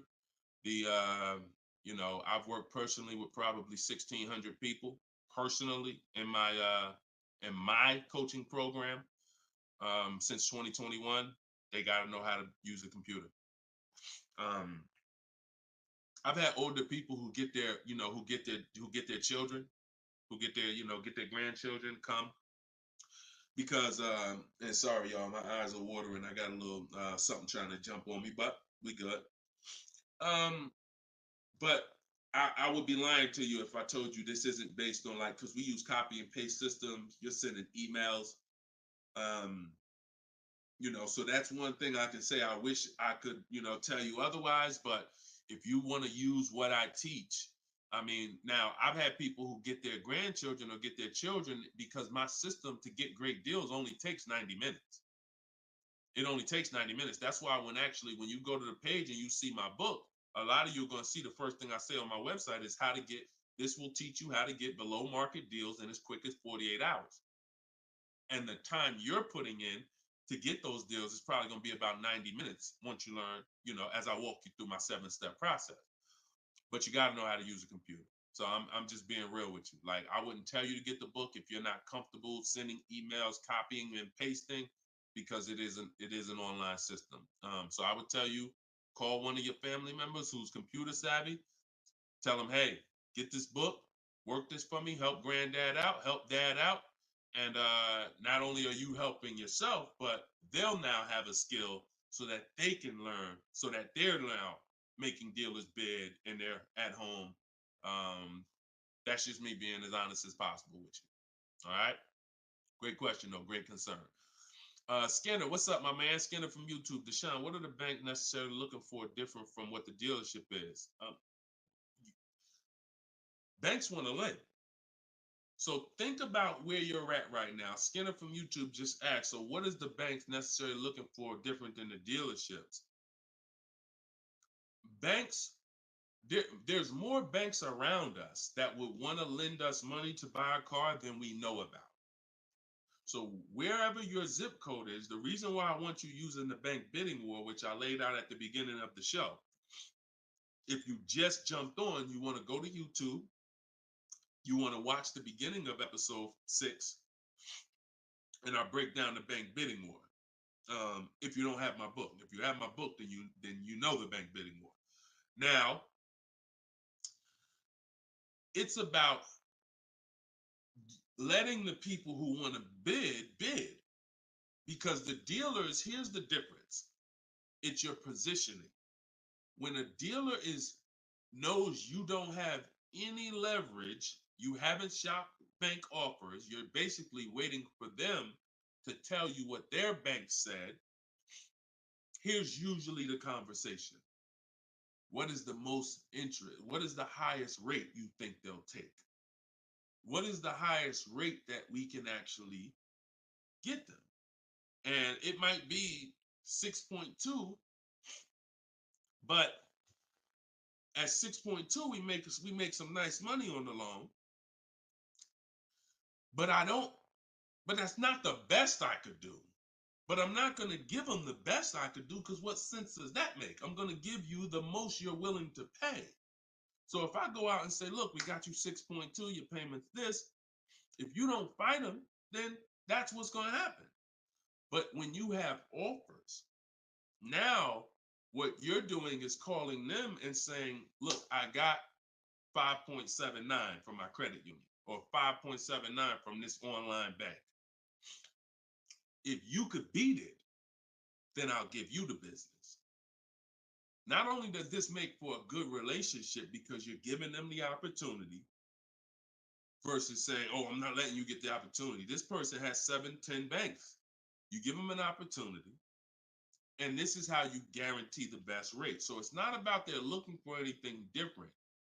It's about positioning yourself so that the dealer is now trying to beat the rate you got versus what I just laid out 60 seconds ago when you don't have a rate in the conversation they're having.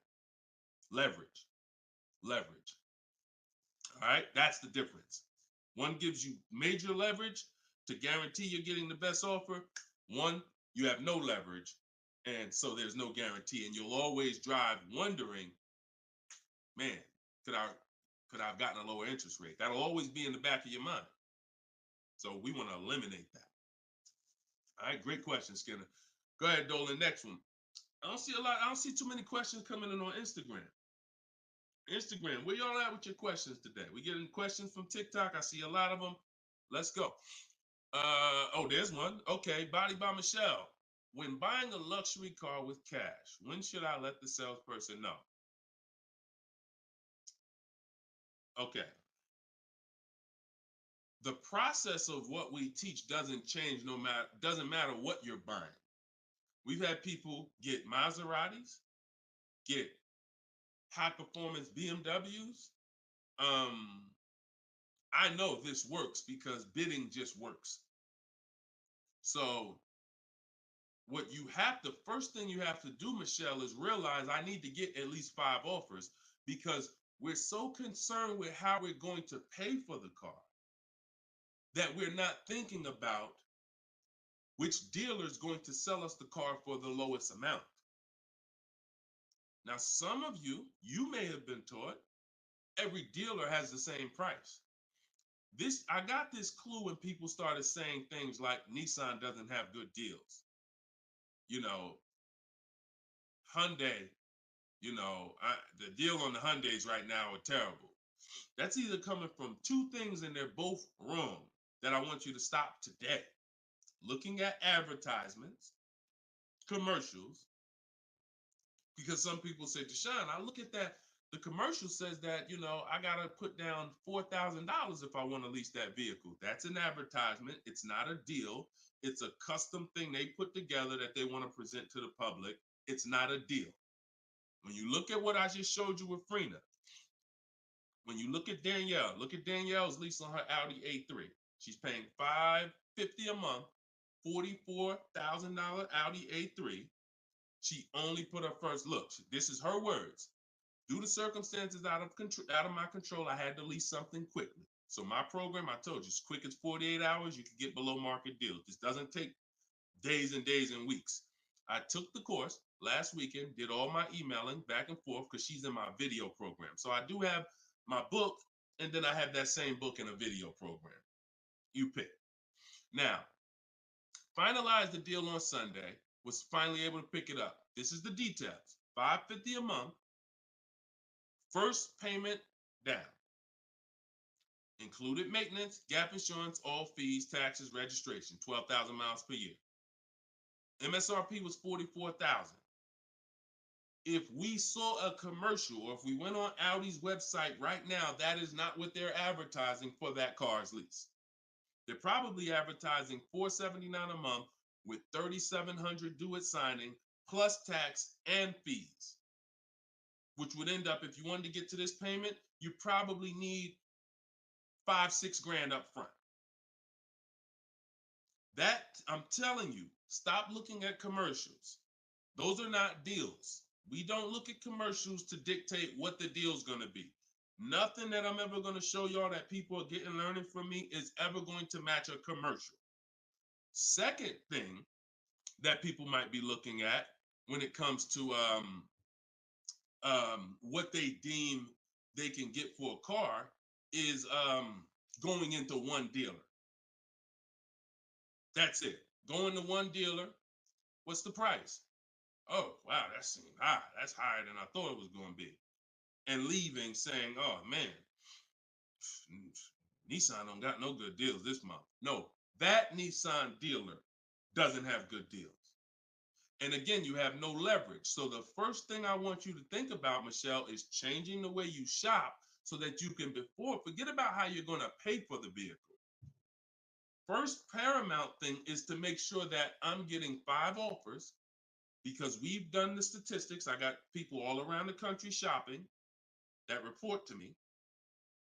80% of dealers are overpriced. I'm telling you numbers that I don't want you to ever forget. 80%. That means out of 100 dealers, 80 are overpriced. 20 are the great prices. So you're not going to walk into a dealer and get a great price, because you have more of a shot of walking into an 80% dealer than you do a 20%. So you stay at home. You could do it my way, which is in my book, totally online. You use my scripts, use my templates, they're copy and paste. Or if you want to do it your way, you can call around and get several quotes. But you need to get at least 5, because you're going to be amazed how different the quotes are. One dealer's charging $550, another dealer's charging this, another dealer's charging this. Hey, that's a $5,000 difference. That's the way it should be. That's the way it should be. Okay? So that's what you focus on, Michelle. Forget it. If you're going to pay cash, keep that in the background. People walk into a dealership all the time. You see it on internet. They make videos about it. Yo, I'm walking in, man, about to get this Lamborghini. Yeah, I want that black one right there. Boom. All right, write him up. Let's get him out of here as fast as possible before he realizes what he needs to ask. Okay, and he don't want to look like he's negotiating. You're going to overpay all the time. People celebrate the cars, but they overpaying for them. So don't focus on how I'm getting the car. Focus on, let me get these offers so I can make sure I get the best price. Once I get the best price, here's the cash. Okay? Great question. Shoot the next one up, Dolan. We're live, y'all. This is our Thursday, 12 p.m. show. We'll be live for about an hour. So we're going to try to get through as many questions as possible, but I don't like to give short answers. And for those of you who like to shine, I want all the answers in one spot. That's in my new book. It's a digital book. It's called Cars from Home, 7 Steps to Saving Time, Money, and Avoiding Dealers. And you can get yours, have everything I teach in one spot. If you get the 75% off price, it's $24. It'll be in your inbox in 5 minutes.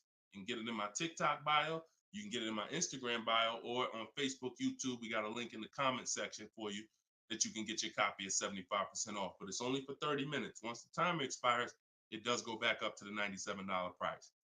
Okay, YouTube, Hanako. Sorry, hold on. Eyes water, I'm sorry. All right, YouTube, Hanako. What if you guess incorrectly on what your yearly mileage will be for a lease? Can you renegotiate your lease if you will go over the mileage? So some brands will let you buy mileage before the lease ends. So you can buy them, but I think BMW has it where you can buy the mileage for like 15 cents, but you can't be within like the last 3 months or last 6 months, something like that. So everybody, if you do have that option, you want to call your leasing company and you want to see. But I teach to estimate your miles. Like I have a chapter in my book. It's not even a chapter. It's like a little section called Choose Your Mileage Wisely, where we walk you through the math. Now, sometimes lifestyle changes. You were working 10 miles from home. Now you're working 30 miles from home. That's understandable. What I like to do is we always do an equity assessment. Who has a lease, but you didn't know you could sell leases? Type of question mark. If you did not know that you could sell a lease, I want you to type a question mark in the comments, because you need to get familiar, and every one of you who are going to be replacing your cars, whether you own it, lease it, anything, you need to get familiar with what we call an equity assessment.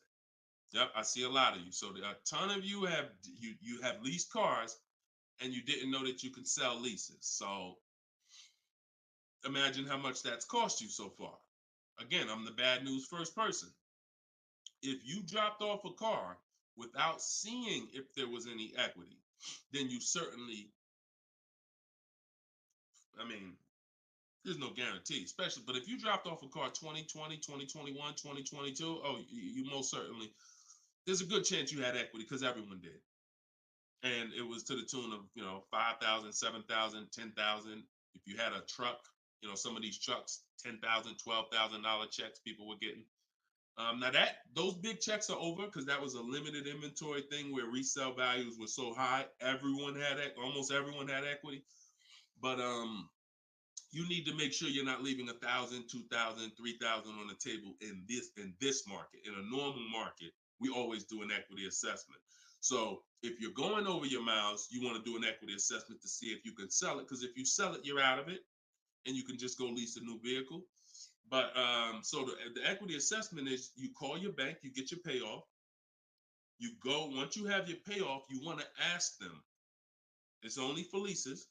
The second question is only for leases. Do I have a third-party restriction? If they say yes, you just need to make a note of that. If you don't have a third-party restriction, and there's several brands that don't, Chase, Toyota, Mazda, there's still a couple leases out there that don't have third-party restrictions, then you're going to go and you can sell to any of the online bidders, highest bidders. You get all these offers. And look, let me be clear on when you should be doing this. Before you ever think about shopping for a car, you gotta take care of your equity. You shouldn't be shopping for a car and then saying, all right, now let me check and see what equity I got. Because now if you don't, you need to know that up front, because if you have $3,000, $4,000 of equity, that matters going into your budget. Maybe you want to apply it to your next deal. Maybe you want to put it in your bank account, but you need to know about it early. That's why it's the second step in my system. I got 7 steps. Equity assessment is the second step. As soon as you think about getting a new car, your first question should be buy or lease.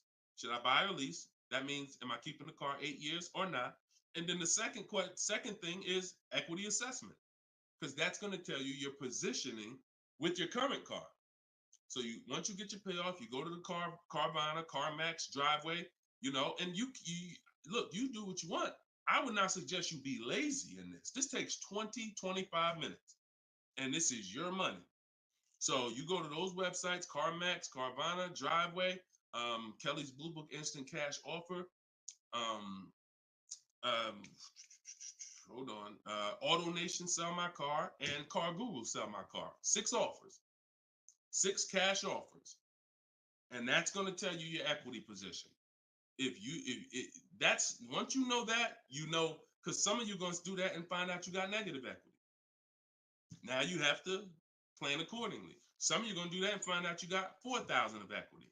Now you got to plan accordingly. Some of you in leases are going to do that and find out you have no equity, in which case, okay, I just need to wait until my lease is up. I can't get out early. But so the equity assessment tells you how you can move to the next step. Okay? So that's what you focus on.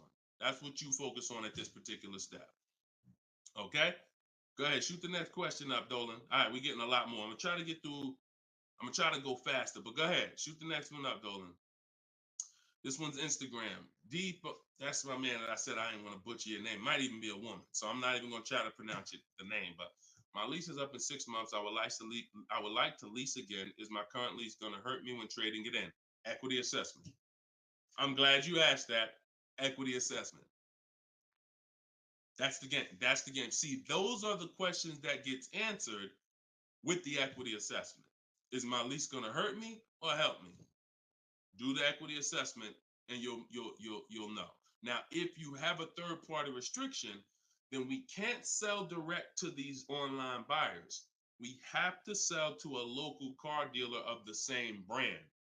So I have a script in my book where I walk you through talking to used car managers so that you can actually sell your car locally to them. You're selling a 2 or 3 year old car, usually good mileage for most. We need to sell that car to a local used car dealer, but we are still getting bids. We're not walking in. This is what a lot of people did. You may have did it. Man, I got a third-party restriction. I'm going to just walk into the dealer. hey, yeah, look, I know I got equity.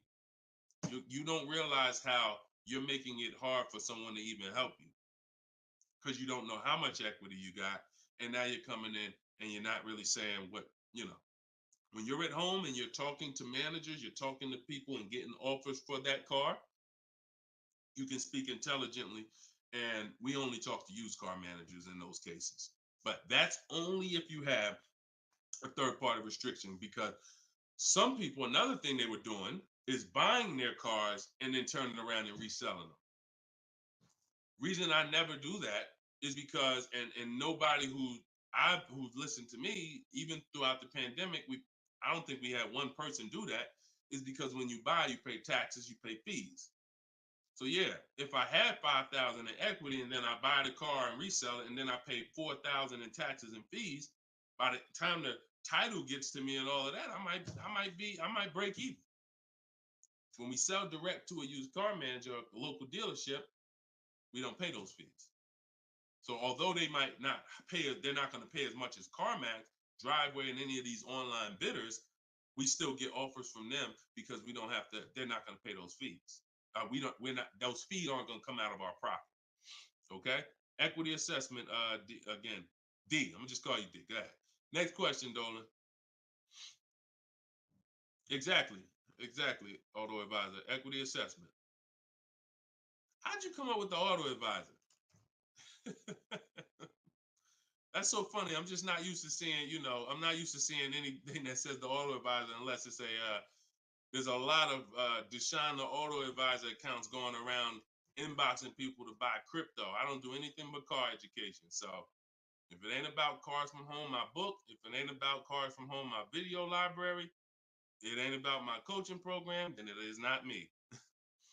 Stephanie from TikTok. So you can ask any lender, even if they don't work with them directly at the dealership? Absolutely. These people lend money. They don't care about selling you a car. People that lend money want to give you a loan. Good question.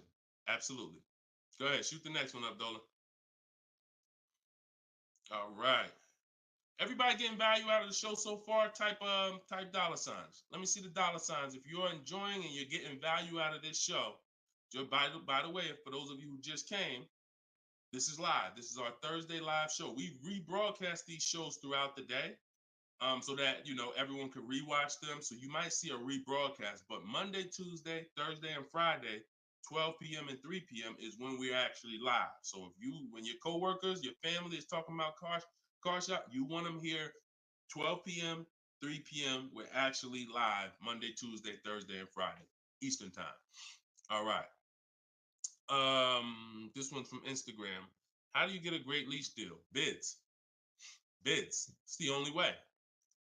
Because all right, so I'm gonna give you an example of how not getting bids will actually deceive you, and you could possibly think you got a great lease deal. So this is Charles. He got a Palisade. Palisade is probably one of the top 5.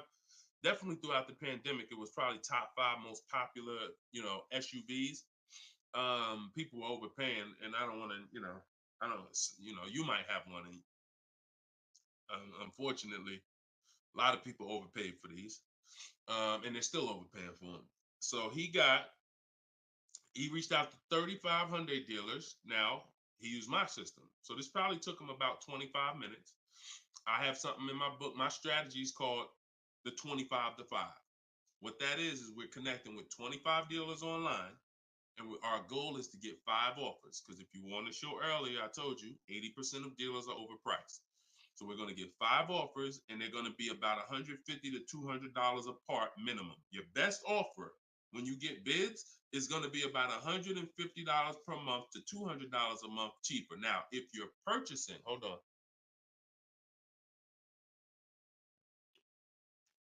All right. Now, if you're purchasing, you're going to see, for those of you who are buying new cars, because we have several people that do that, you're going to see that there's about a $5,000 difference minimum between your best offer and your worst offer. So let's say I was buying this Palisade. When I get my bids, my best offer to my worst offer is going to be close to $5,000 difference. That's when you know you're doing it right. because we get below market car deals. Some people get market value car deals. Some people pay above market value car deals. Depends on the skills they have. So he got bids. He did this, used my system. Took him probably 30 minutes to reach out to 35 dealers, maybe 25 minutes, and he got 10 quotes. Offers range from 1.23 to 1.66. Now, that's what that's what I'm telling you.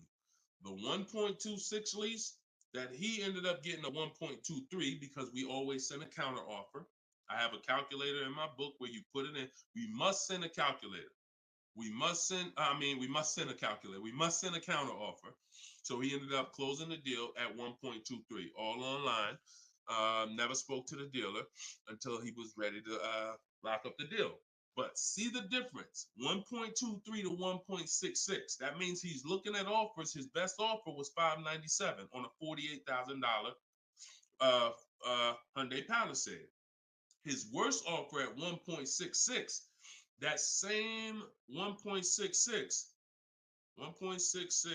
divided into 48,500. Hold on. 1.66 times 48,500 would be about 700, 900, call it $800. So he's getting offers. That's when you know you've done it right. So to answer your question, Tobo, how do you get great lease deals? Bids. It's the only way. It's the only way. So his best offer is $597. The worst offer he saw out of all of them, he got 10 of them, was $800. Same vehicle. 80% of dealers are overpriced. Okay? Must get bids if you want to get deals like this. Only way. All right? Shoot the next one up. Now, look, hold on real quick. I want to say one more quick thing. Until you get bids and you have enough bids, you might think you got the best deal, but you just don't know what the best deal is. See, you're going off your gut. If you're going off your gut, look at Kimberly. Kimberly saved $20,000 on her Maserati. It's a $91,000 vehicle. She posted the one she ended up getting was 91 because a dealer near her ended up beating this offer she had, but it was an $86,961 Maserati. They offered it to her for $66,261. So they're taking 20 grand off. But she had offers that were 10 grand off. She had offers that was 12 grand and 8 grand. And if she would have tried to assume, well, that 8,000, that feels good. I mean, shoot, brand new Maserati, taking 8,000 off. That gotta be a deal. See how much money she would have left on the table? See how much money she would have left on the table? So we cannot assume. We get multiple offers. We look at the lowest one. That's how we guarantee. All right? Go ahead. Shoot the next one up, Dolan. Great questions today. Great questions. Let's go. All right. We got Emo on YouTube. I test drove an MD. I'm test driving an MDX soon. Okay. I test drove an MDX as soon as we finished. They tried to get me to run my credit. I told them I'm shopping dealerships, didn't like it, so the manager came in the office and tried it. No again. 100%. You look, y'all. If you don't have a plan, you're under someone else's plan. You follow me? I'm gonna say that again. If you got a light bulb emoji, type a light bulb emoji, type a gem emoji. Remember this. If anytime you don't have a plan, you will be subject to someone who has a plan. And there's nobody that has a plan like car salespeople. We know what we're doing. We are not trained in much. We're not trained in finance like we should be. We're not trained in buying versus leasing like we should be. We're not trained in resale values like we should be. We're not trained in insurance products like we should be. There's more insurances to consider with a car than there is a house. Kid you not. Extended warranty, that's an insurance policy. You might use it, you might not. Tire and wheel, that's an insurance policy. Gap insurance. You have auto insurance. There's multiple insurances that you need to consider in this business, when you're buying a car, when you're leasing a car. We're not trained in none of that like we should be. But what we are trained in is how to make sure we have enough information to sell you what we want to sell you. And so if you don't have, and the least, the people with the least integrity, they are certainly going to try to pin you down with the credit check. Can't give you a credit. I can't give you a quote without your credit. Come in. I need you to be here. When can you come? First question they ask, you all right? Who's getting phone calls from dealers right now? Raise your hand and type me if you're getting phone calls from dealers right now for any reason. Bring your car in early. Hey, your lease is almost up. Hey, I saw that we can get you in a new car. We can keep your payment the same. Look, nobody's business. If you're getting phone calls from dealers right now, type me in the comment. Look, Skinner said they blowing me up. So understand the reason why they're doing that is because they want to pin you down. It's just come on in. When can you come in? When I can come in, I get you to talk. Numbers in here, it means you're pinned down. You cannot do this. You're losing all your leverage. So that's why I'm telling you, you're going to shop with a plan if you're following what I'm telling you, if you're following what I teach. Some of you have my book already. Shout out to those who have my book. We're rated 4.9 on Goodreads.com. Appreciate everybody who's reviewed the book. You can get yours for 75% off. It's normally $97, but in my TikTok bio, 30 minutes only, you can get it for 75% off. Instagram bio is $24 if you get the deal in the comment section. But you must have a plan because they have a plan and you don't know who you're dealing with. So that's all I can tell you. But I'm glad you stuck to the guns. Even under the pressure, you didn't let them run your credit. You stuck to the guns. Way to go. All right, go ahead, Dolan. This one's from TikTok. Better to buy used or new? Planning to keep longer than 8 years. Thank you for all that information. Let me know you understand the 8-year rule. I appreciate you.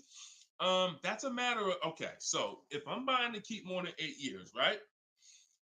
Only question between new or used is a question of budget. Can you get everything you want and need in a new car for your budget? Once you get all your bids, can you get all those bids? Is the best bid that's going to win your business on a new car in your budget comfortably? Then get a new car. But now some of you can't afford a new car that covers all your needs.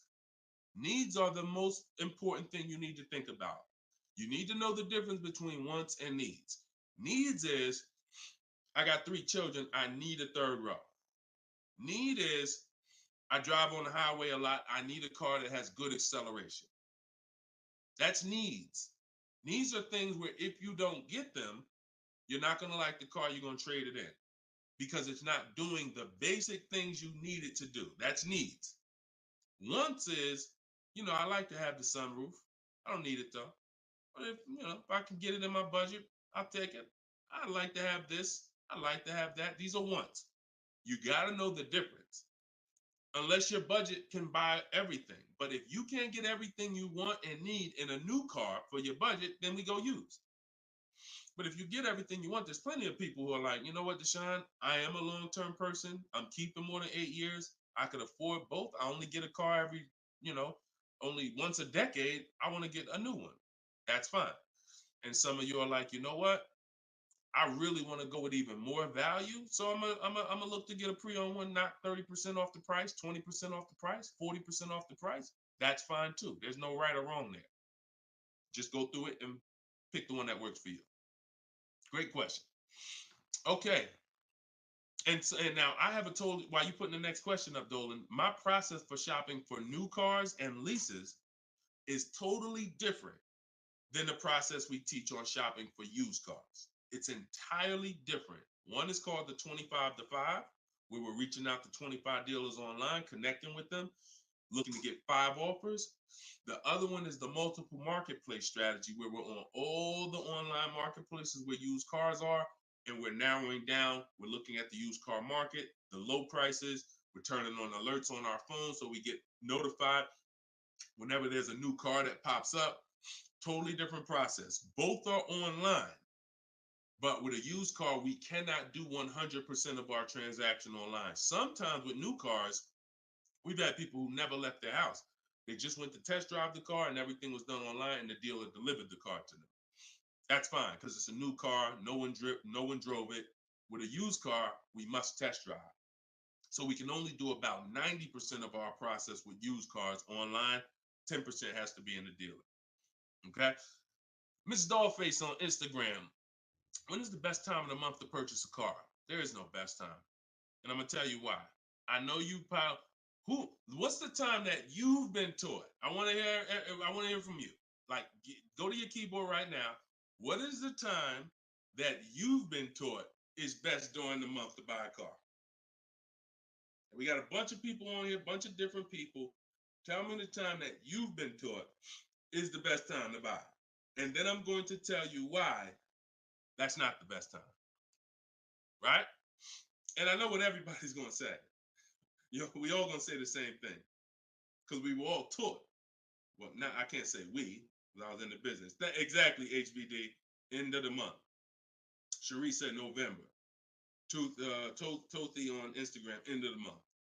Look, Skinner, around the holidays. So your answer, Skinner, was about the same as Sharice. November, coming into the holidays. Now, I want you to picture any other business because what I'm trying to get you to see is that you are taught, programmed to shop for cars different than you shop for everything else in life. Everything else in life. Because if you had a business where every single time at the end of the month, just dozens and dozens of people just came into your store because that's what the marketing did. Are you more, and let's really use some real terms here. Are you more desperate to sell something when the store is packed? Or are you more desperate to sell something when the store is empty? See, I want to tell you a story. If I could get you to continue to keep these stories in mind, it'll answer your questions. Now, obviously, everything's in my book. Some of you have my book and you understand all of this is laid out for you. But even as you're listening, I want you to grasp concepts that you're going to see. Are you more desperate to sell something when the place is, exactly, Toothy, when the place is empty? Place is empty. If I got a store and I haven't opened up that register all day long, it's daggone 5 p.m. I haven't seen one customer. I'm desperate.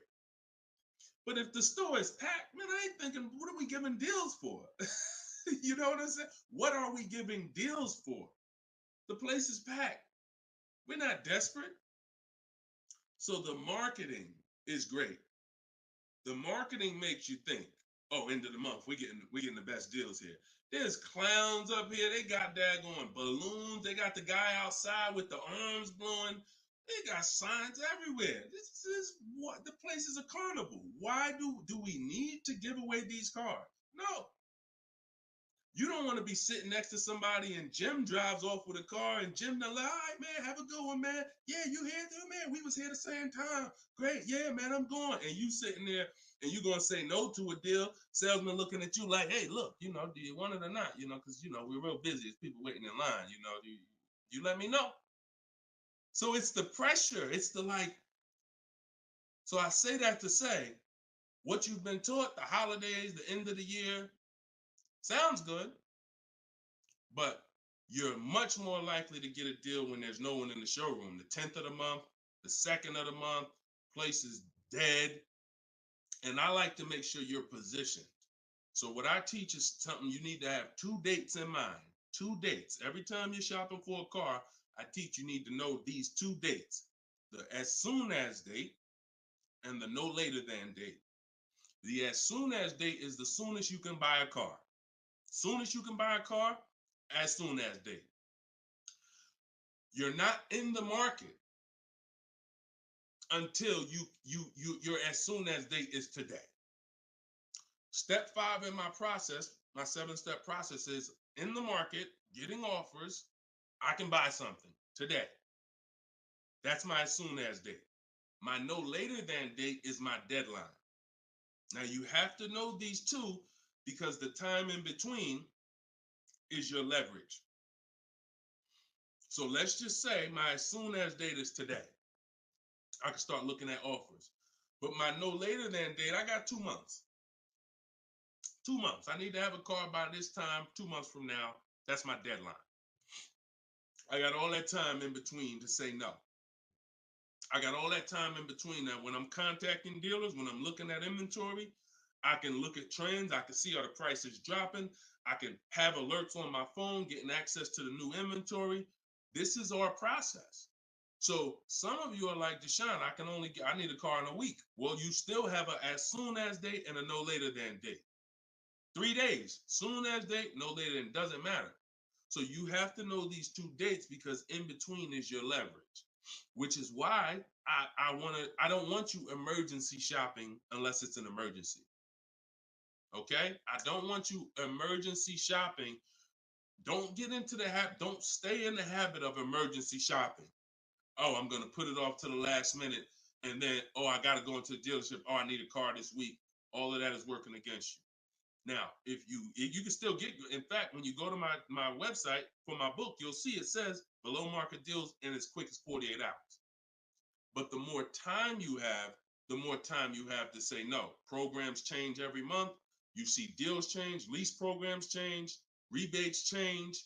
And so when you have inventory changes, so if you're looking for a black or blue car, all these dealers don't have one right now, but they got one coming next month. You can, that's fair game for you because you have time. So these are all the benefits of getting in the market 3 months early and learning how to look at the deals. If there's a great deal now, we jump on it. If there's not, okay, I'll look next month. And that's what I did when I got my mother's lease on her Mazda CX-5. October, I was looking at the deals. I didn't like them. Got all my offers. I said I didn't like them. Now, the great thing is I made contact with all these dealers. So they know. Now I'm following up next month. Hey, just checking in. How's the deals looking for this month? November, didn't like them. 3rd month, December, got the deal I liked. Wrapped it up. So don't always think time is an asset. Time is an asset. Now, if it's an emergency, that's fine. We got to get a below market deal. We only got a week to do it. That's fine. You better have a strategy. But if you have the luxury of time, we use that to our advantage. So I wouldn't say there's a best time of the month to purchase a car. But if you're in the market and you're positioned, here's another thing you're positioned for. Every now and then we come into the dealership. When I was at Mercedes, when I was with General Motors, it happens all the time throughout the year. It could happen on the 10th of the month. It could happen on the 12th of the month. It could happen on the 8th. We don't know when this is going to happen, but this is the conversation I'm about to give you a behind the scenes look of exactly what happens and why I want you to be positioned.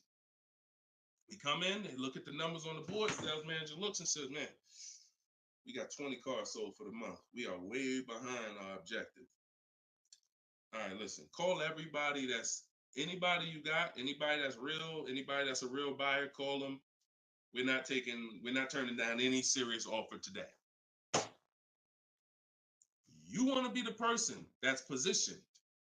Hey, Jackie, and they're usually emailing us because we don't talk to, nothing that we do requires talking to salespeople. So they be email, hey Jackie, hey, it's Ray over at such and such. Were you still looking for that car? Have you found it yet? No, okay, I know the quote I gave you before was $550. I know you wanted to be here, but my manager said, listen, we'll take any offer today. We really want to move a car. See, you were taught that only happens at the end of the month. It doesn't. You got to be positioned. You got to be positioned. And so that's the luxury of time. So this is what it is, y'all. I want you shopping with a strategy. This is what I want you shopping with. All of this is in my new book, Cars from Home, 7 Steps to Saving Time, Money, and Avoiding Dealerships. Learning the science of making dealers and banks bid for your business while you sit at home, getting below market car deals in under 90 minutes. And you can get your copy for 75% off in my TikTok bio, in my Instagram bio, or you can click in the comment section on YouTube and Facebook. We got a comment pinned for you guys. Or if you're watching us on TV, you can scan that QR code with your phone. Get your copy, use it, use everything in it. I walk you through everything in there. Leasing is in there step by step. Purchasing new cars in there step by step. Purchasing used cars step by step. High mileage drivers, I got 2 strategies for you. If you're a short-term high mileage driver, everything's in there step by step. If you have credit issues, I walk you through step by step. So get your copy. We are back live for episode 7 at 3 p.m. And we'll, like I said, this is not a rebroadcast. We do these live shows Monday, Tuesday, Thursday, and Friday, 12 p.m. and 3 p.m. So we'll be back for our next segment in a little bit if you want to join us. If not, tell your friends about us, and we look forward to it. We always look forward to the people who are ready to change their life, empower themselves, stop shopping like desperate victims, begging people to help you, begging people to give you a car, begging people to help you. Please, can I get no money down? Going in with wrong information. Down payments are illegal. All of this stuff that is just totally terrible. It's no other way to put it. It's just terrible. I want y'all shopping different. I want you empowered. I want you in control. I want you leaving a dealership guaranteeing I got the best price. Sending me email, Deshone, look at this deal I just got. I got all these offers. Look at this used car I just got. I got 40% off the brand new price. That's what I want you emailing me. Empowered, and that's what we're going to get to. God bless y'all. I'll see y'all on the next segment. Shout out to everybody that joined.